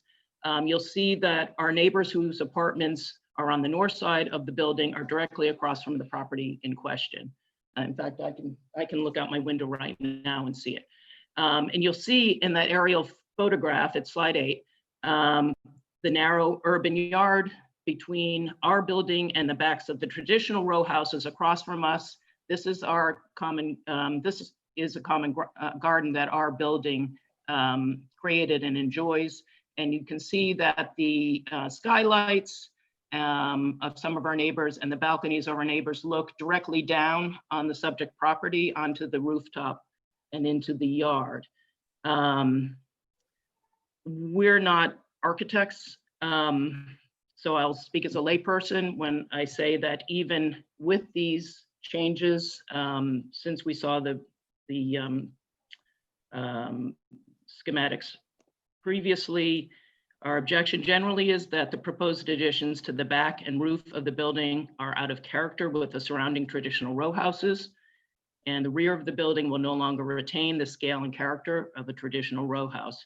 Instead, it seems to us to resemble something more like a portion of a modern building with nearly now an entire wall of steel and floor-to-ceiling windows, which in our mind creates sort of a fishbowl, both for frankly, the owners of the building, the applicant, and for people in our building, people on the north side, people who have these balconies, and the children and families who enjoy the garden. And I can tell you that this garden has been a lifesaver for the kids in the building these last couple months.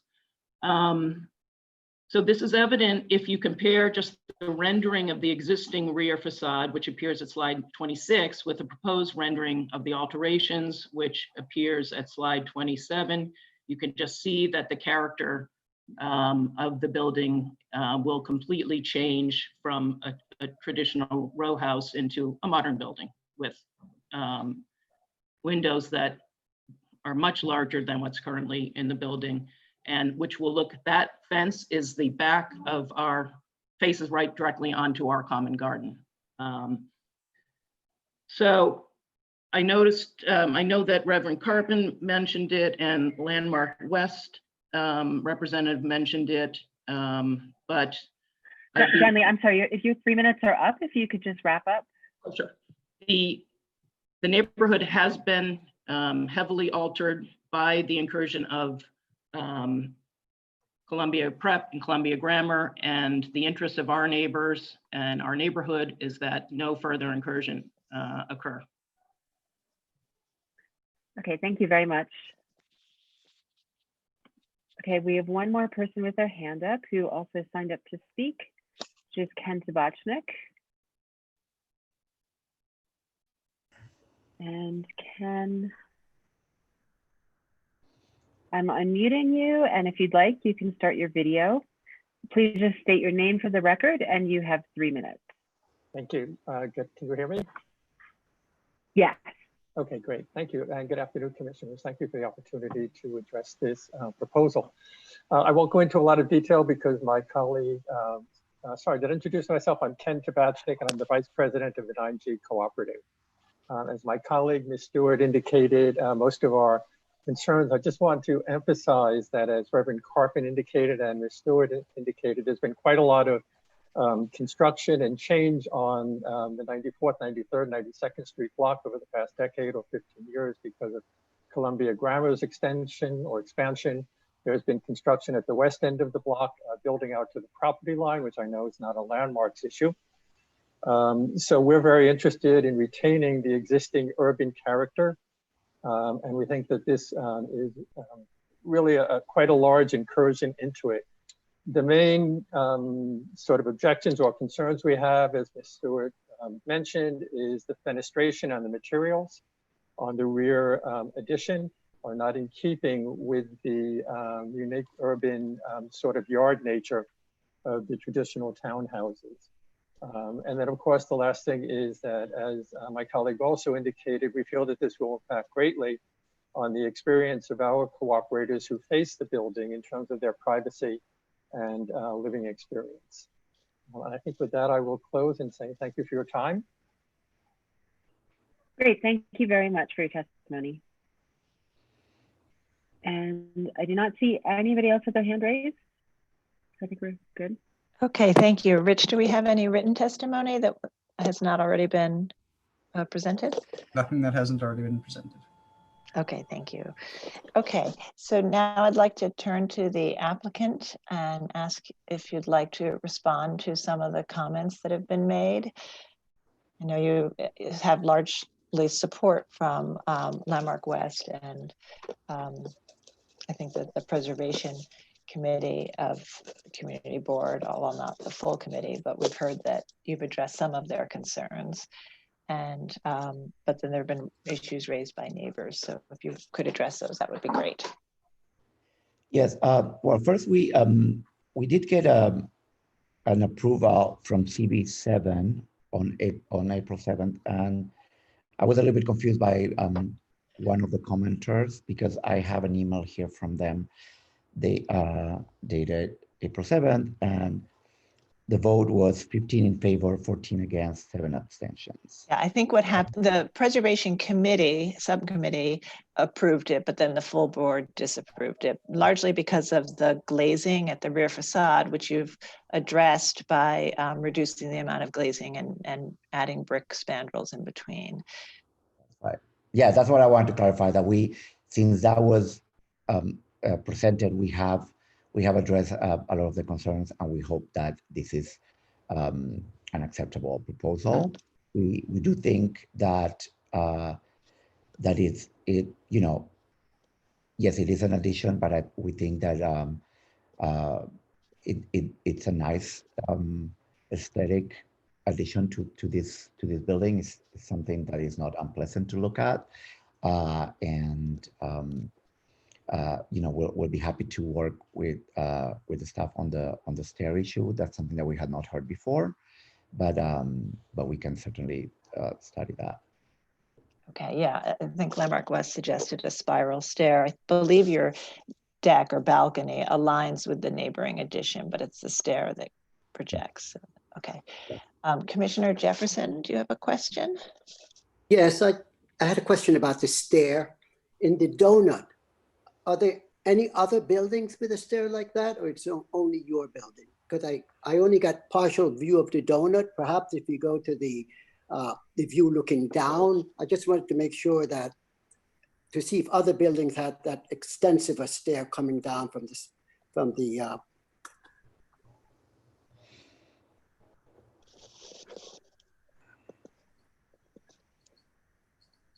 there are not too many stairs. So. Oh, okay. Okay, there's a couple of fire stairs from the school. Okay, thank you very much. Okay, other questions? Commissioner Chapin? Yes, if we could just go to the rear elevation. It appears that there are 3 buildings in a row, and the last building at the end appears to be slightly higher at the roof than the other 2. Is that correct? Yes. Okay.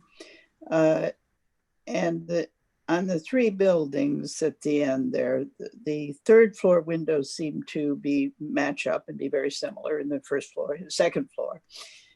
The 4th floor, the buildings in the middle building appear to be higher than the adjacent buildings. In other words, the ones in the middle look to be shorter, higher, shorter and higher than the ones on each side of it. That's also correct? I mean, that's a condition. I'm just trying to understand how these buildings work together, but anyway. So I guess my question is, given how these buildings are aligned, would you have, why didn't you have the parapet match up when you raised it to the adjacent building that has a raised parapet already? We were, the LPC recommended that we keep the parapet as low as possible. So we just, all we did was, we had to put some mechanical on the new roof that is going there, but we kept the windows the way they are. But of course, there is a slight increase, if you can see, yeah, there. The slight increase there is to cover the existing, the new roof, because there's mechanical there. So, but we kept it as low as possible. So you can see that is slightly higher than the one on the left, but still lower than the one on the right, and certainly much lower than the other adjacent properties, which are a whole story taller on average. Okay, and the top floor windows remain in the current location, which actually aligns with the building to your right with the taller parapet. Yes. Okay, Commissioner Bland? Thank you. I didn't study the floor plans. This is a single family house, right? That's correct. Yeah. I'm wondering why you need that stair in the rear at all. Why is it necessary to go out on the balcony and then down? Why don't you do that internally? I think that stair is an intrusive element into the landscape that kind of screws up the privacy issues of neighbors. What is called the first floor, about the lower level is that you see here is the basement. Right. So is the first floor, or normally called the parlor floor. That is the living room. So the owner expressed a desire to be able to get to the garden from the living room. Like I said, I had not heard concerns about this particular stair, but we're happy to look at it. But the reason why we had it is so that it was just for convenience for them to be able to access the garden from the parlor. Right. Well, they can still make that same movement, but just do it internally. Particularly now, I see it's a great big open 3-story open well. Yeah. Well, anyway, so that's a question. I got the answer. I'll have to comment later on it. Thank you. Okay. All right. Other questions? Okay, not seeing any other questions. I think we should move toward our closing the hearing and beginning our discussion. So Commissioner Bland, would you make a motion to close the hearing? So moved. Okay. Commissioner Luffy, would you second that motion? Did you hear me? No. You're second. Okay. All in favor? Aye. Aye. Aye. Aye. Any opposed? Okay, so the hearing is closed and we're going to begin our discussion. And this is a block we're familiar with, as we did review the proposal for the rear yard addition at Columbia Grammar, which replaced a different rear yard addition. And we did note at that time that this was had a sort of altered and varied context. So this proposal we're looking at the combination of rooftop and rear yard addition. The rooftop addition is not visible from anywhere, but does result in adjusting the parapet height. So I think that's something we'll want to think about which building we want to align with. And then in terms of the rear yard addition, there are other additions of this height, and this one is set back behind the plane of adjacent L's, but as we've discussed, the stair does come out in front of that. So that's something to think about. And why don't we start with Commissioner Bland? Would you like to start?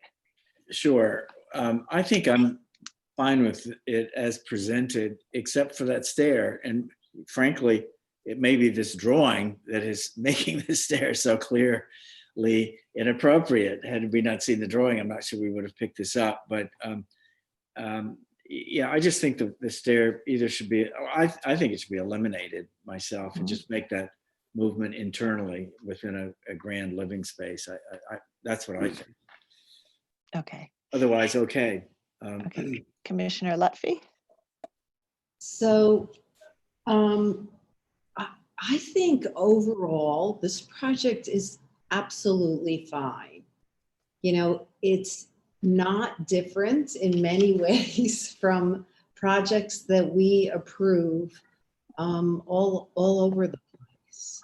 I mean, there's no question that the integrity of this backyard space has been diminished by, you know, by the Columbia Prep additions. And I feel like the architect has done a very thoughtful and tasteful job of putting this together. And there's a lot of glass back here, but it doesn't feel bad because of the brick spandrels in between, and also because of the use of metal both horizontally and vertically on these windows. I feel like, you know, this whole issue with the steps, I feel that the applicant should be able to have steps from the parlor floor. And if maybe they're a little obtrusive, and I think that they should work with staff to see if there's a way to pull them back a bit. And in terms of the parapet, my sense is that maybe it should align more with the building on the right. But otherwise, I think it's a good job.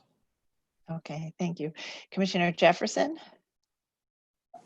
Yes, my criteria for approval is, as you cannot see the building from the street and the existing donut facades are all varied, I find it appropriate. I do think the stair is too, it's the proportion of it somehow.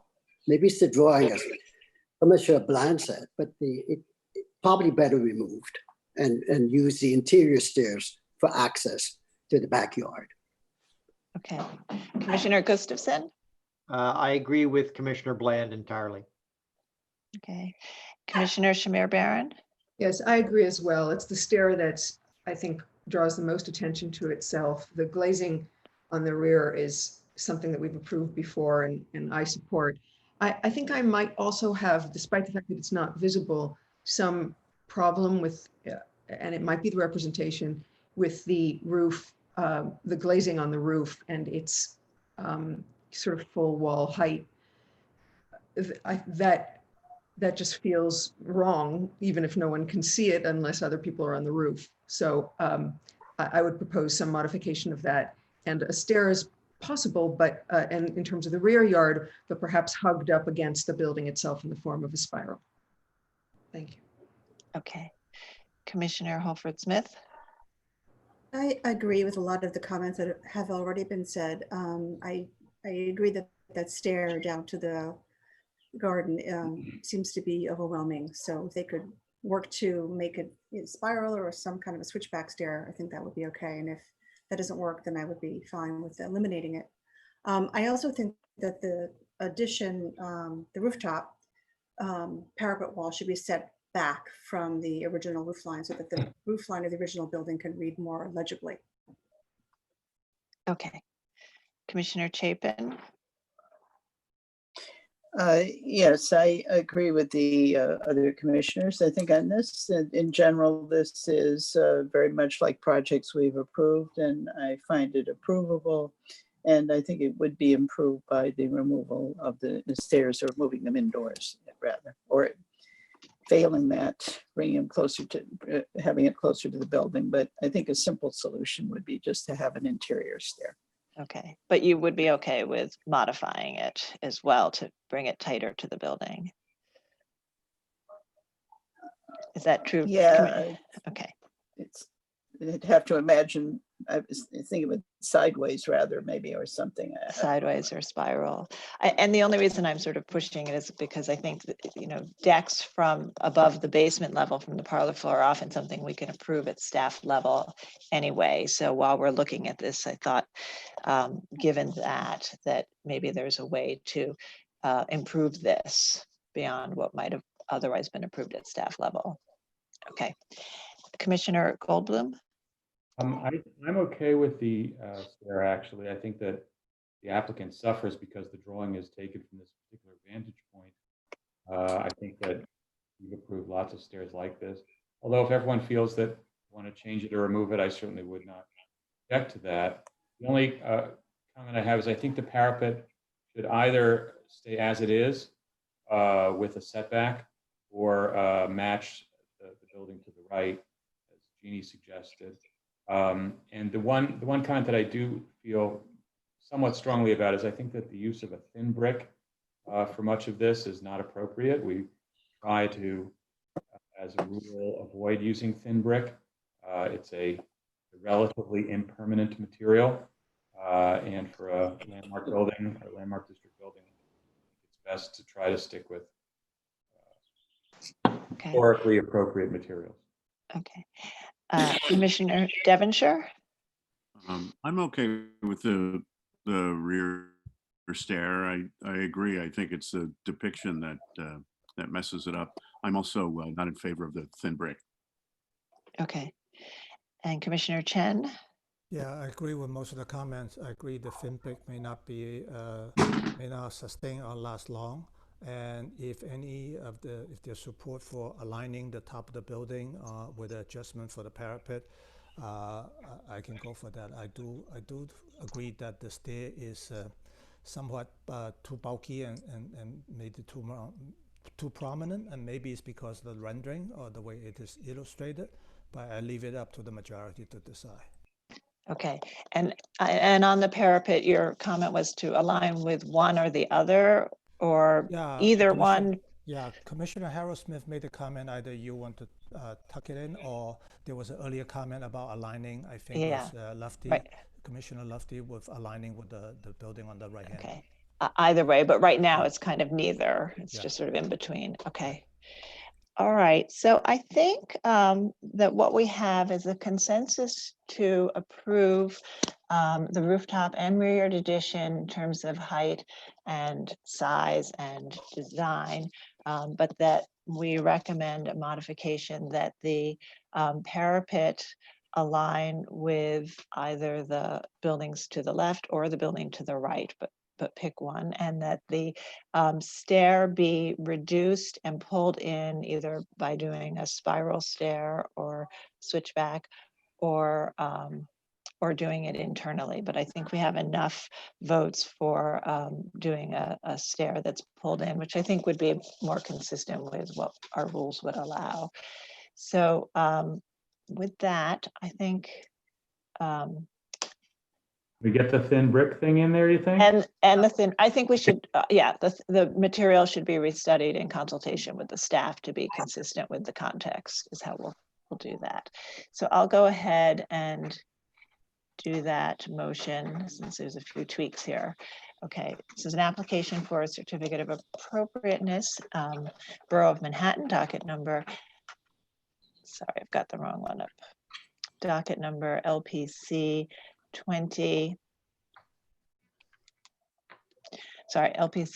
19 34470 42 West 94th Street in the Upper West Side, Central Park West Historic District, a Queen Anne style row house with Romanesque revival and neo-Grec style elements designed by Increase M. Grinnell and built in 1888.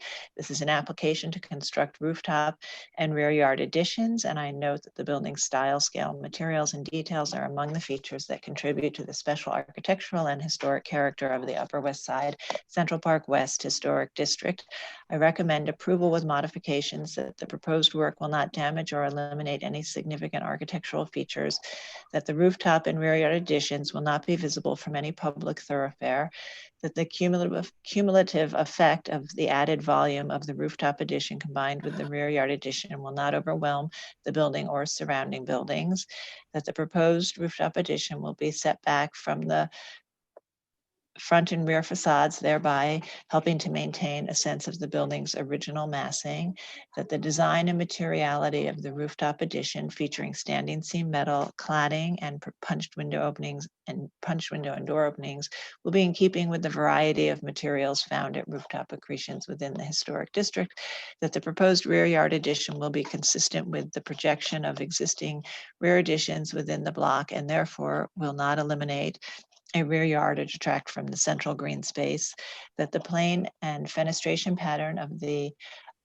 rear facade of the upper floor of the rear facade will remain intact, thereby preserving the relationship between this building and the adjacent buildings in the row, that the height of the rear addition rear additions on this block is varied, and the 3-story height of this addition will not overwhelm the building or its context, that the composition of the rear facade will maintain the scale and character of this house, that the proposed work will not detract from the special architectural and historic character of the building and the Upper West Side Central Park West Historic District.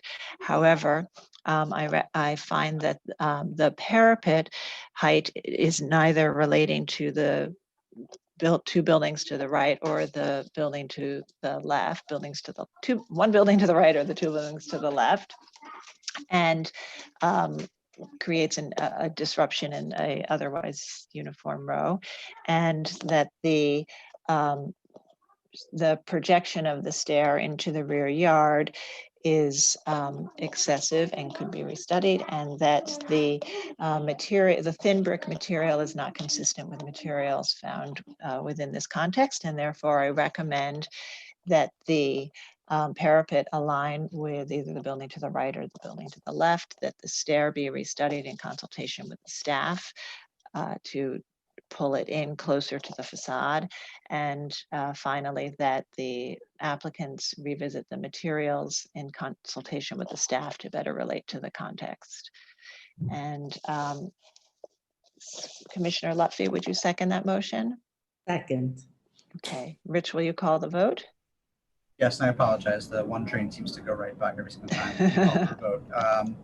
Chair Carroll. Aye. Commissioner Bland. Aye. Commissioner Shamir Barron. Aye. Commissioner Chapin. Aye. Commissioner Chen. Aye. Commissioner Devonshire. Commissioner Devonshire. Aye. Commissioner Goldblum. Aye. Commissioner Gustafson. Aye. Commissioner Jefferson. Aye. Commissioner Lutfi. Aye. Commissioner Holford Smith. Aye. Okay, 11 in favor, none opposed, the motion carries. Okay, that's approved with those modifications, and we'll move to the last item of the day. Okay, next and last is item number 9, LPC 20-02401, an application for a certificate of appropriateness in the Borough of Manhattan, Block 1882, Lot 8, 535 West 110th Street in the Morningside Heights Historic District. A Renaissance Revival style apartment building designed by Robert T. Lyons and built in 1922 to 23. And the application is to establish a master plan governing the future installation of windows. And commissioners, the applicants have joined the hearing. Please note that staff will be presenting this proposal. And you may begin. Good afternoon, commissioners. Can everyone hear me? Yes, we can hear you. Okay, Marie Garino, Preservation Staff. So I will be taking you through this proposal, but two members of the co-op board, Jill Shapiro and Stephen Goldschmidt, are here to answer questions. The item before you is for 535 West 110th Street in the Morningside Heights Historic District. The building is located on the north side of the street between Broadway and Amsterdam Avenue, and the application is to establish a master plan governing the future installation of 1/1 windows. The historic tax photograph shows that the building originally had multi-light windows, 6/6 or 4/4, depending on the size of the opening. Almost all of the historic windows were replaced with 1/1 double hung metal windows by the time of designation, and that is still in condition today, as we can see in these photos of the facades. Please note that a portion of the facade is visible from Broadway near 111th Street. The only remaining historic windows are these three stained glass windows in the lobby that face the rear of the building. These are not part of the proposed master plan, but they do show us the historic brick mold profile. And the applicant is proposing to replicate that profile with metal panning. Here we have the existing and proposed elevation and section drawings. There is some evidence that the windows were originally a dark green color. The applicant is proposing a dark brown finish to match what is existing. And the next few slides are examples of buildings of a similar age type and style designed by the same architect as the subject building that were originally designed with 1/1 windows. 135 West 79th Street, 903 Park Avenue, 993 Park Avenue, and 1155 Park Avenue. And we have an appendix with some additional information. Here you can see the deteriorated condition of the wood brick molds under the existing metal panning, and you can see that green color. And then we just have another photograph of the existing windows. Again, two members of the co-op board are here to answer any questions you have for them. Thank you. Thank you, Marie. All right, do we have any questions for the applicants at this time? Okay, not seeing any hands raised. Oh, I do see a hand. Commissioner Lutfi, please go ahead. I just want to know how many windows are there in the building?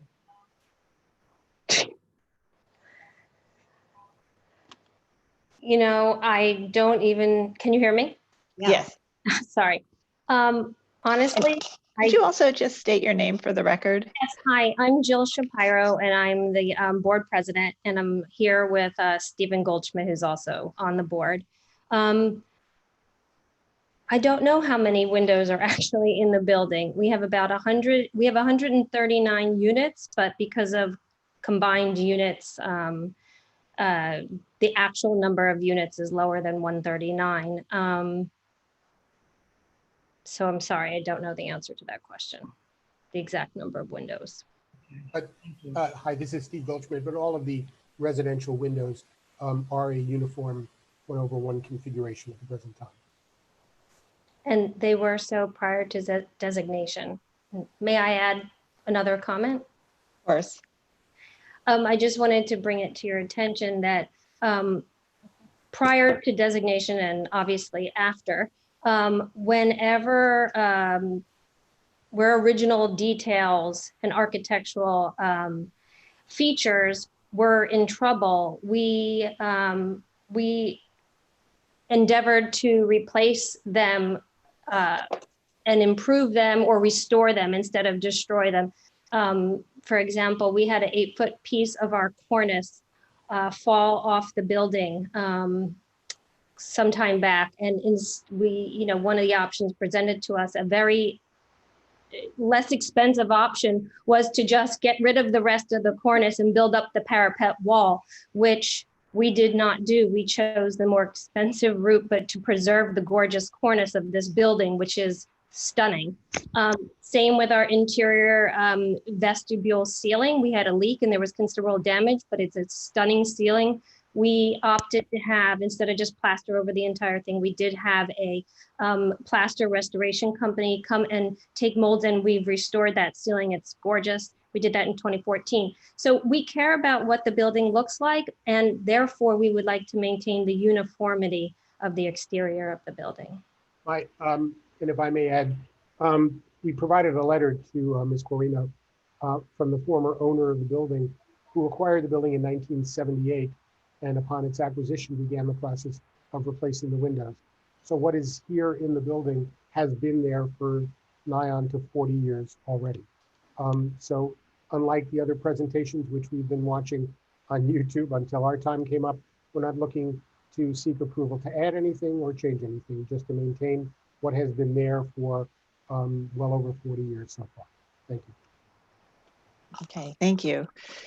Any questions? Any other questions, commissioners? Okay, not seeing any other questions. We will now see if there's anyone who'd like to speak on this application from the public. If you are here to testify on this item, please raise your hand. Sarah, nobody signed up to speak on this item? And it doesn't look like anyone is raising their hand. Okay, Rich, do we have any written testimony? We just have a resolution from CB9 recommending approval. Okay, thank you. Okay, any final comments before we move to close the hearing from either commissioners or the applicants? Okay. All right, so I'm gonna suggest we go ahead and move to close the hearing. And Commissioner Gustafson, would you make a motion to close the hearing? So moved. And Commissioner Chapin, would you second that? Second. All in favor? Aye. Aye. Aye. Any opposed? Okay, so the hearing is closed and we're going to begin our discussion. And, you know, I think we have seen a number of these and we all sort of understand that this has been an evolving process at the commission over decades. And we talk about this, I think, with every application about the commission's history of approving replacement windows of a different configuration in applications for master plans. All of the windows were replaced prior to designation, all or the majority of them. And I think, you know, where we have come to at this point is that the commission has approved master plans for 1/1 windows when the building has enough style or ornament or decorative features that support the style without the window configuration, and also finding that in buildings of this age and type, they did sometimes have this 1/1 configuration. And then the other reason is because usually those buildings are a hodgepodge of windows, and the goal is to get a uniform window, and in some cases in lieu of returning the historic configuration. And this is a little bit different in that this building has a uniform fenestration pattern of 1/1 fenestration pattern, and that has been in place for almost half of the building's life, and certainly since designation. So this is a case where a master plan to return the historic configuration would actually reverse a uniform condition. So it's a little bit of a different twist or take on the situation that we usually are evaluating when the building comes to us with no historic windows but a hodgepodge of replacements, and we're sort of choosing uniformity or continuing non-uniformity to get back a historic configuration over time. So I think it's an interesting take for us to think about this now, and an interesting different set of circumstances. So with that, I'm gonna start the discussion, and why don't we start with Commissioner Bland? I'd like to listen to others at this Okay, point. all right. Okay, thank All right, I'll just go down. Commissioner Lutfi?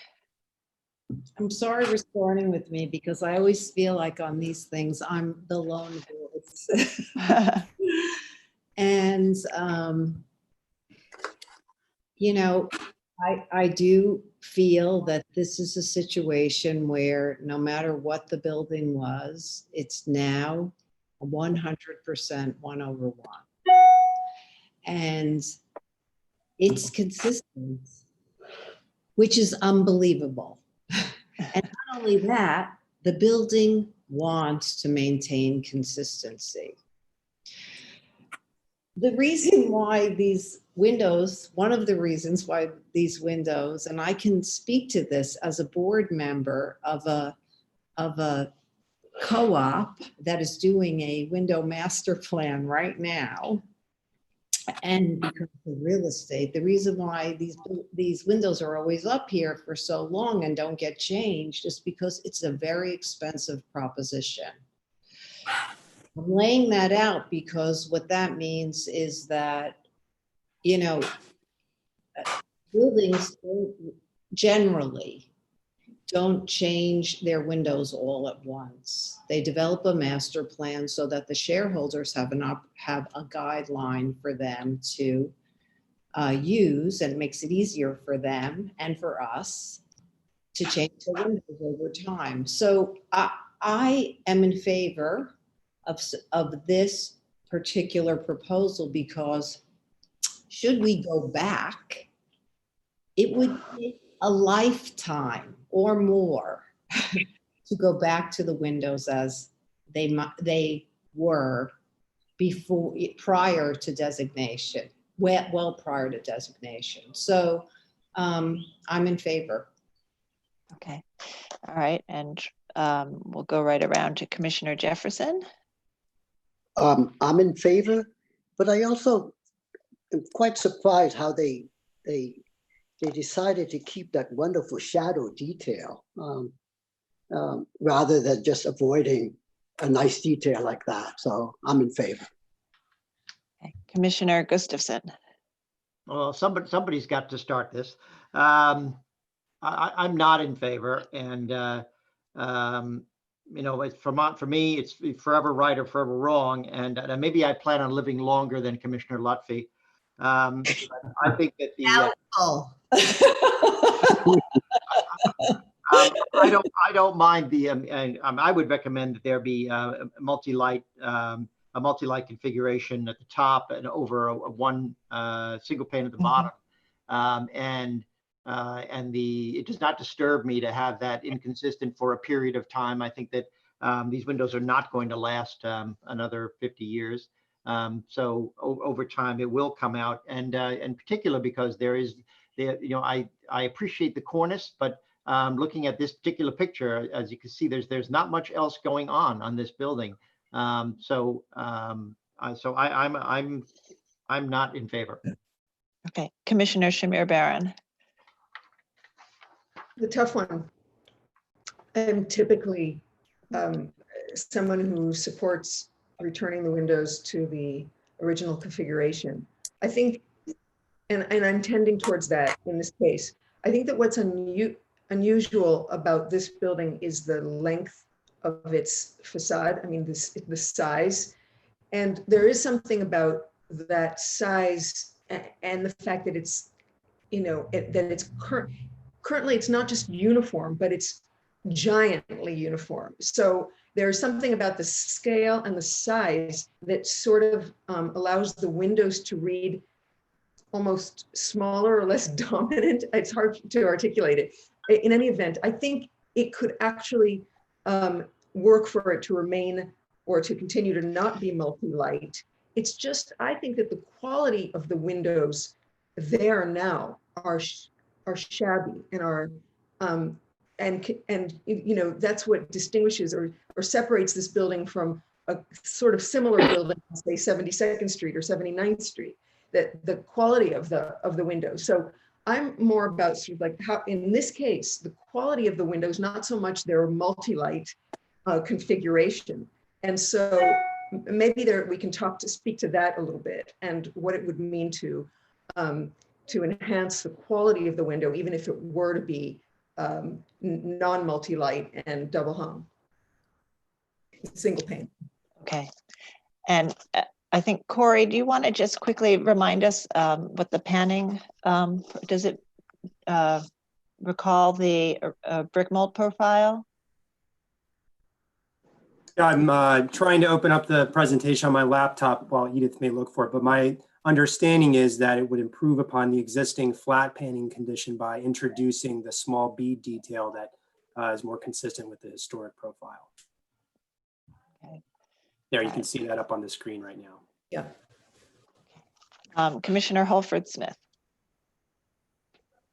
I've also been struggling, so I'm kind of glad to hear a few different opinions before my turn to speak, because normally I would be in the Commissioner Gustafson camp of, you know, you should return the building to what its original configuration was. But I think that in this case, because of the sheer scale of the building, as Adi was saying, that even though there is very little ornament, very little detail on the facade, just the sheer scale of it can support the 1/1. And I think given the fact that it has been that for 40 years, and looking at it, like I said, I think I can find it appropriate, especially since they're doing this nice profile panning, and skyline windows are very good windows. Okay, great. Commissioner Chapin? I think in this case that I could approve the 1/1 because there is a fair amount of detail on this building, but not only the corners, but the balconies and the lighter brick corners, the detail on that, the horizontal divisions that exist, I think help to create a building which could be really okay with the 1/1s that are all over the are the universal on the building right now. So I think there's enough going on this building that I could be comfortable with approving it as presented. Okay, Commissioner Goldblum? I'm with John, surprisingly perhaps. I think that this building is a fairly unadorned type and is completely consistent with other cases where we have required the applicant to go back. And note that John is not requiring them to go back to the historic condition, and I would agree with you that acceptable. If they wanted to do 6/6, that'd be okay too, but 6/1 would be acceptable. I think that the people that Adi's and Ann's comments about scale are true, but I think, I know this building a little bit, and you don't experience that scale on the pedestrian level.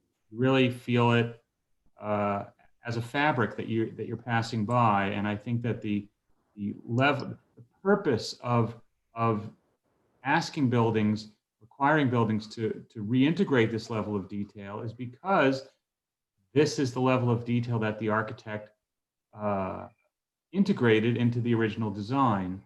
And I think that lacking that detail is a significant absence in the building's architectural design. And I think that it's, in the past, we've discussed the fact that it's an appropriate trade-off to lose uniformity for a period of time in the hope that eventually, in someone's lifetime or other, the building will return to both uniformity and to the original design, and that our stewardship should look towards that long-term goal. Okay, Commissioner Devonshire.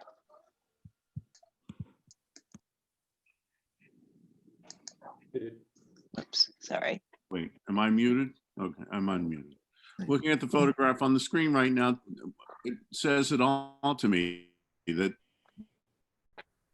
detail and the decoration and the real meat of this facade is the windows. And to me, it has to go back to the multi-light over one, that not necessarily because it was the architect's intentions, although it was, the windows seem to be 40, almost 50% of the area of the facade of this building. And that's where the beauty is, and that's where the is.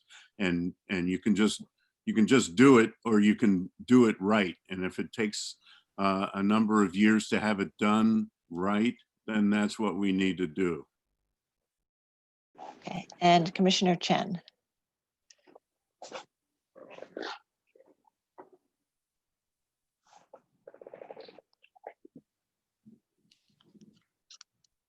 Oops, Commissioner Chen. Sorry. Can you hear me now? Yes, Okay. and maybe if you just speak a little closer to the. Okay. Yes, so I'm more in line with Anne, and I just want to refresh my memory as to what is the appropriate standard that in cases like this, when the time of designation is in one condition, and then we typically, how do we judge cases like these? I seem to recall we tend to have, in this case, accept the application as is, unless there are very unusual circumstances that we ask the applicant to go back to restore it, to get back to as close as possible to what the original design. Yeah, so, the commission has a long history of reviewing windows at large apartment buildings in many districts, and for decades now. And I think that, 10 and 20 years ago, when the commission was asked to approve a window configuration that did not match the historic configuration, the commission approved that when the building had all of its windows, or the majority of its windows, replaced prior to designation. And typically that meant that there was a mismatch of windows on the building, and when the profiles would be improved upon, and as a master plan, so that the long-term goal would be to get a better window with a better profile, and uniformity, which was typically not the case in these applications, and in lieu of returning the historic configuration. And the idea was sort of that it seemed maybe unrealistic that the building would get back to the original configuration, and that that doing it as a master plan with better details and a 1/1 as opposed to a single pane window would return enough articulation and integrity to the facades. And then in more recent years, many commissioners have been taking a longer term view, and particularly in proposals for master plans, have asked for the windows to either return to the original multi-light configuration or something close to it, like a multi-light in the upper sash with a single light in the lower sash, even if it means the building may not get to a uniform fenestration pattern for a long period of time. And the way that, as in recent applications, trying to sort of reconcile that and make sure that we're applying consistent standards, the commission has started to define, when a 1/1 might be appropriate and when returning to the multi-light configuration may be appropriate. And kind of some of the parameters or the defining characteristics that we focused on are how decorative the building is, and how much ornament there is. Does the building style stand on its own without the windows? Sort of how prominent the building is. And so, it's something that we've been reviewing on a case-by-case basis. There isn't one answer, although we've done it both ways, certainly in recent months. And I think what we've heard around the table today is a reflection of that, those sort of mixed opinions, and some people finding sort of that the building doesn't have enough ornament to really stand on its own, and others finding that even though it's fairly simple, it's large scale, and I think in some ways allow the 1/1 window to, the large scale supports the 1/1 window. And so with that, I think, that's where we are. We have a mixed set of opinions right now, so we're up to you. And I apologize, I have background noise. Hold on. And Sarah, if I can just add in that the one thing, just everything you said is historically correct, and I think, summed it up very well. But I just think it's important to remember at the most fundamental level, these cases are 1/1 in this case. It's a type of window that would have been appropriate, is appropriate for this style and age building. It so happens it wasn't used by the architect, but one of the always sort of underlying principles is that it easily could have been. And so it's just something else that sort of underlies this discussion. I just want to make sure that's clear. Okay. Thank you both for that clarification. That's what I thought, and that's why I agree with Anne. I think is in light that the applicant is also keeping that molding, and I think that is helpful. Okay, thank you. Okay, and Commissioner Bland, we're back to you. I had the benefit of having that incredible discussion summarized by our chair. I think that was a beautiful rendition, actually, going around the table like this. This is probably the longest recurring, less settled, let's say, piece of appropriateness that I know of. In the Landmark Commission's history. It goes back and forth and back and forth. And even around this table right now, it's back and forth. So it's a confusing issue for us. I would certainly grant that there are certain buildings, and occasionally I have been in the camp that says, go back to the original. But for the most part, I think when we have uniformity, it says a lot. And I think Mark's recent, just now spoken aspect that it's almost never inappropriate that a 1/1 is inappropriate. So I'm persuaded in this case that the uniformity is important. The 40 years plus of this 1/1 is part of the history of the building. So I can be persuaded that going with the 1/1 is adequate. And I think that brick mold is a tiny little piece of it, but it does help that the brick mold has that detail. So there I am. All right. So where I think we are is we have, as we continue to grapple with these, and that's reflected in our discussion that's been mixed around the table. I believe we do have more than 6 in support of this application, largely because of the fact that it's uniform now and that uniformity is important. The panning will be an improvement, and that the scale of the building really can handle a 1/1, and that 1/1s may have, could have been used in a building of this age and style. So with all of that, I'm going to ask Commissioner Lutfi to read the motion. Sure. In the matter of docket 20-02401, 535 West 110th Street, Morningside Heights Historic District. The Renaissance Revival style apartment building designed by Robert T. Lyons and built in 1922-23. The application is to establish a master plan governing the future installation of windows. I note that the building style, scale, materials, and details are among the features that contribute to the special architectural and historic character of the Morningside Heights Historic District. I also note that almost all of the windows were replaced prior to designation.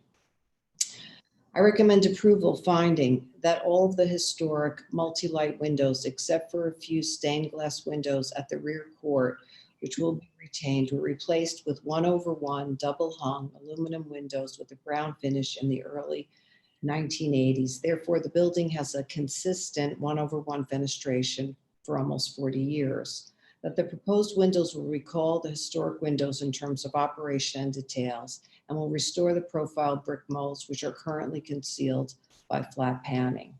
that the proposed 1/1 configuration will be in keeping with the configuration of historic windows often found at Renaissance Revival style buildings of this type and age, including some designed by the same architect as this building, and that the design of the building's facades featuring ornamental string courses, balconies, and cornices can support a simplified window configuration, and that the establishment of this master plan will support the uniformity of the building's fenestration over time. Okay, and Commissioner Shamir Baran, would you second that motion? Oh, sorry, she's on mute. Okay. Second. All right. And Rich, will you call the vote? Chair Carroll. Aye. Commissioner Bland. Aye. Commissioner Shamir Baran.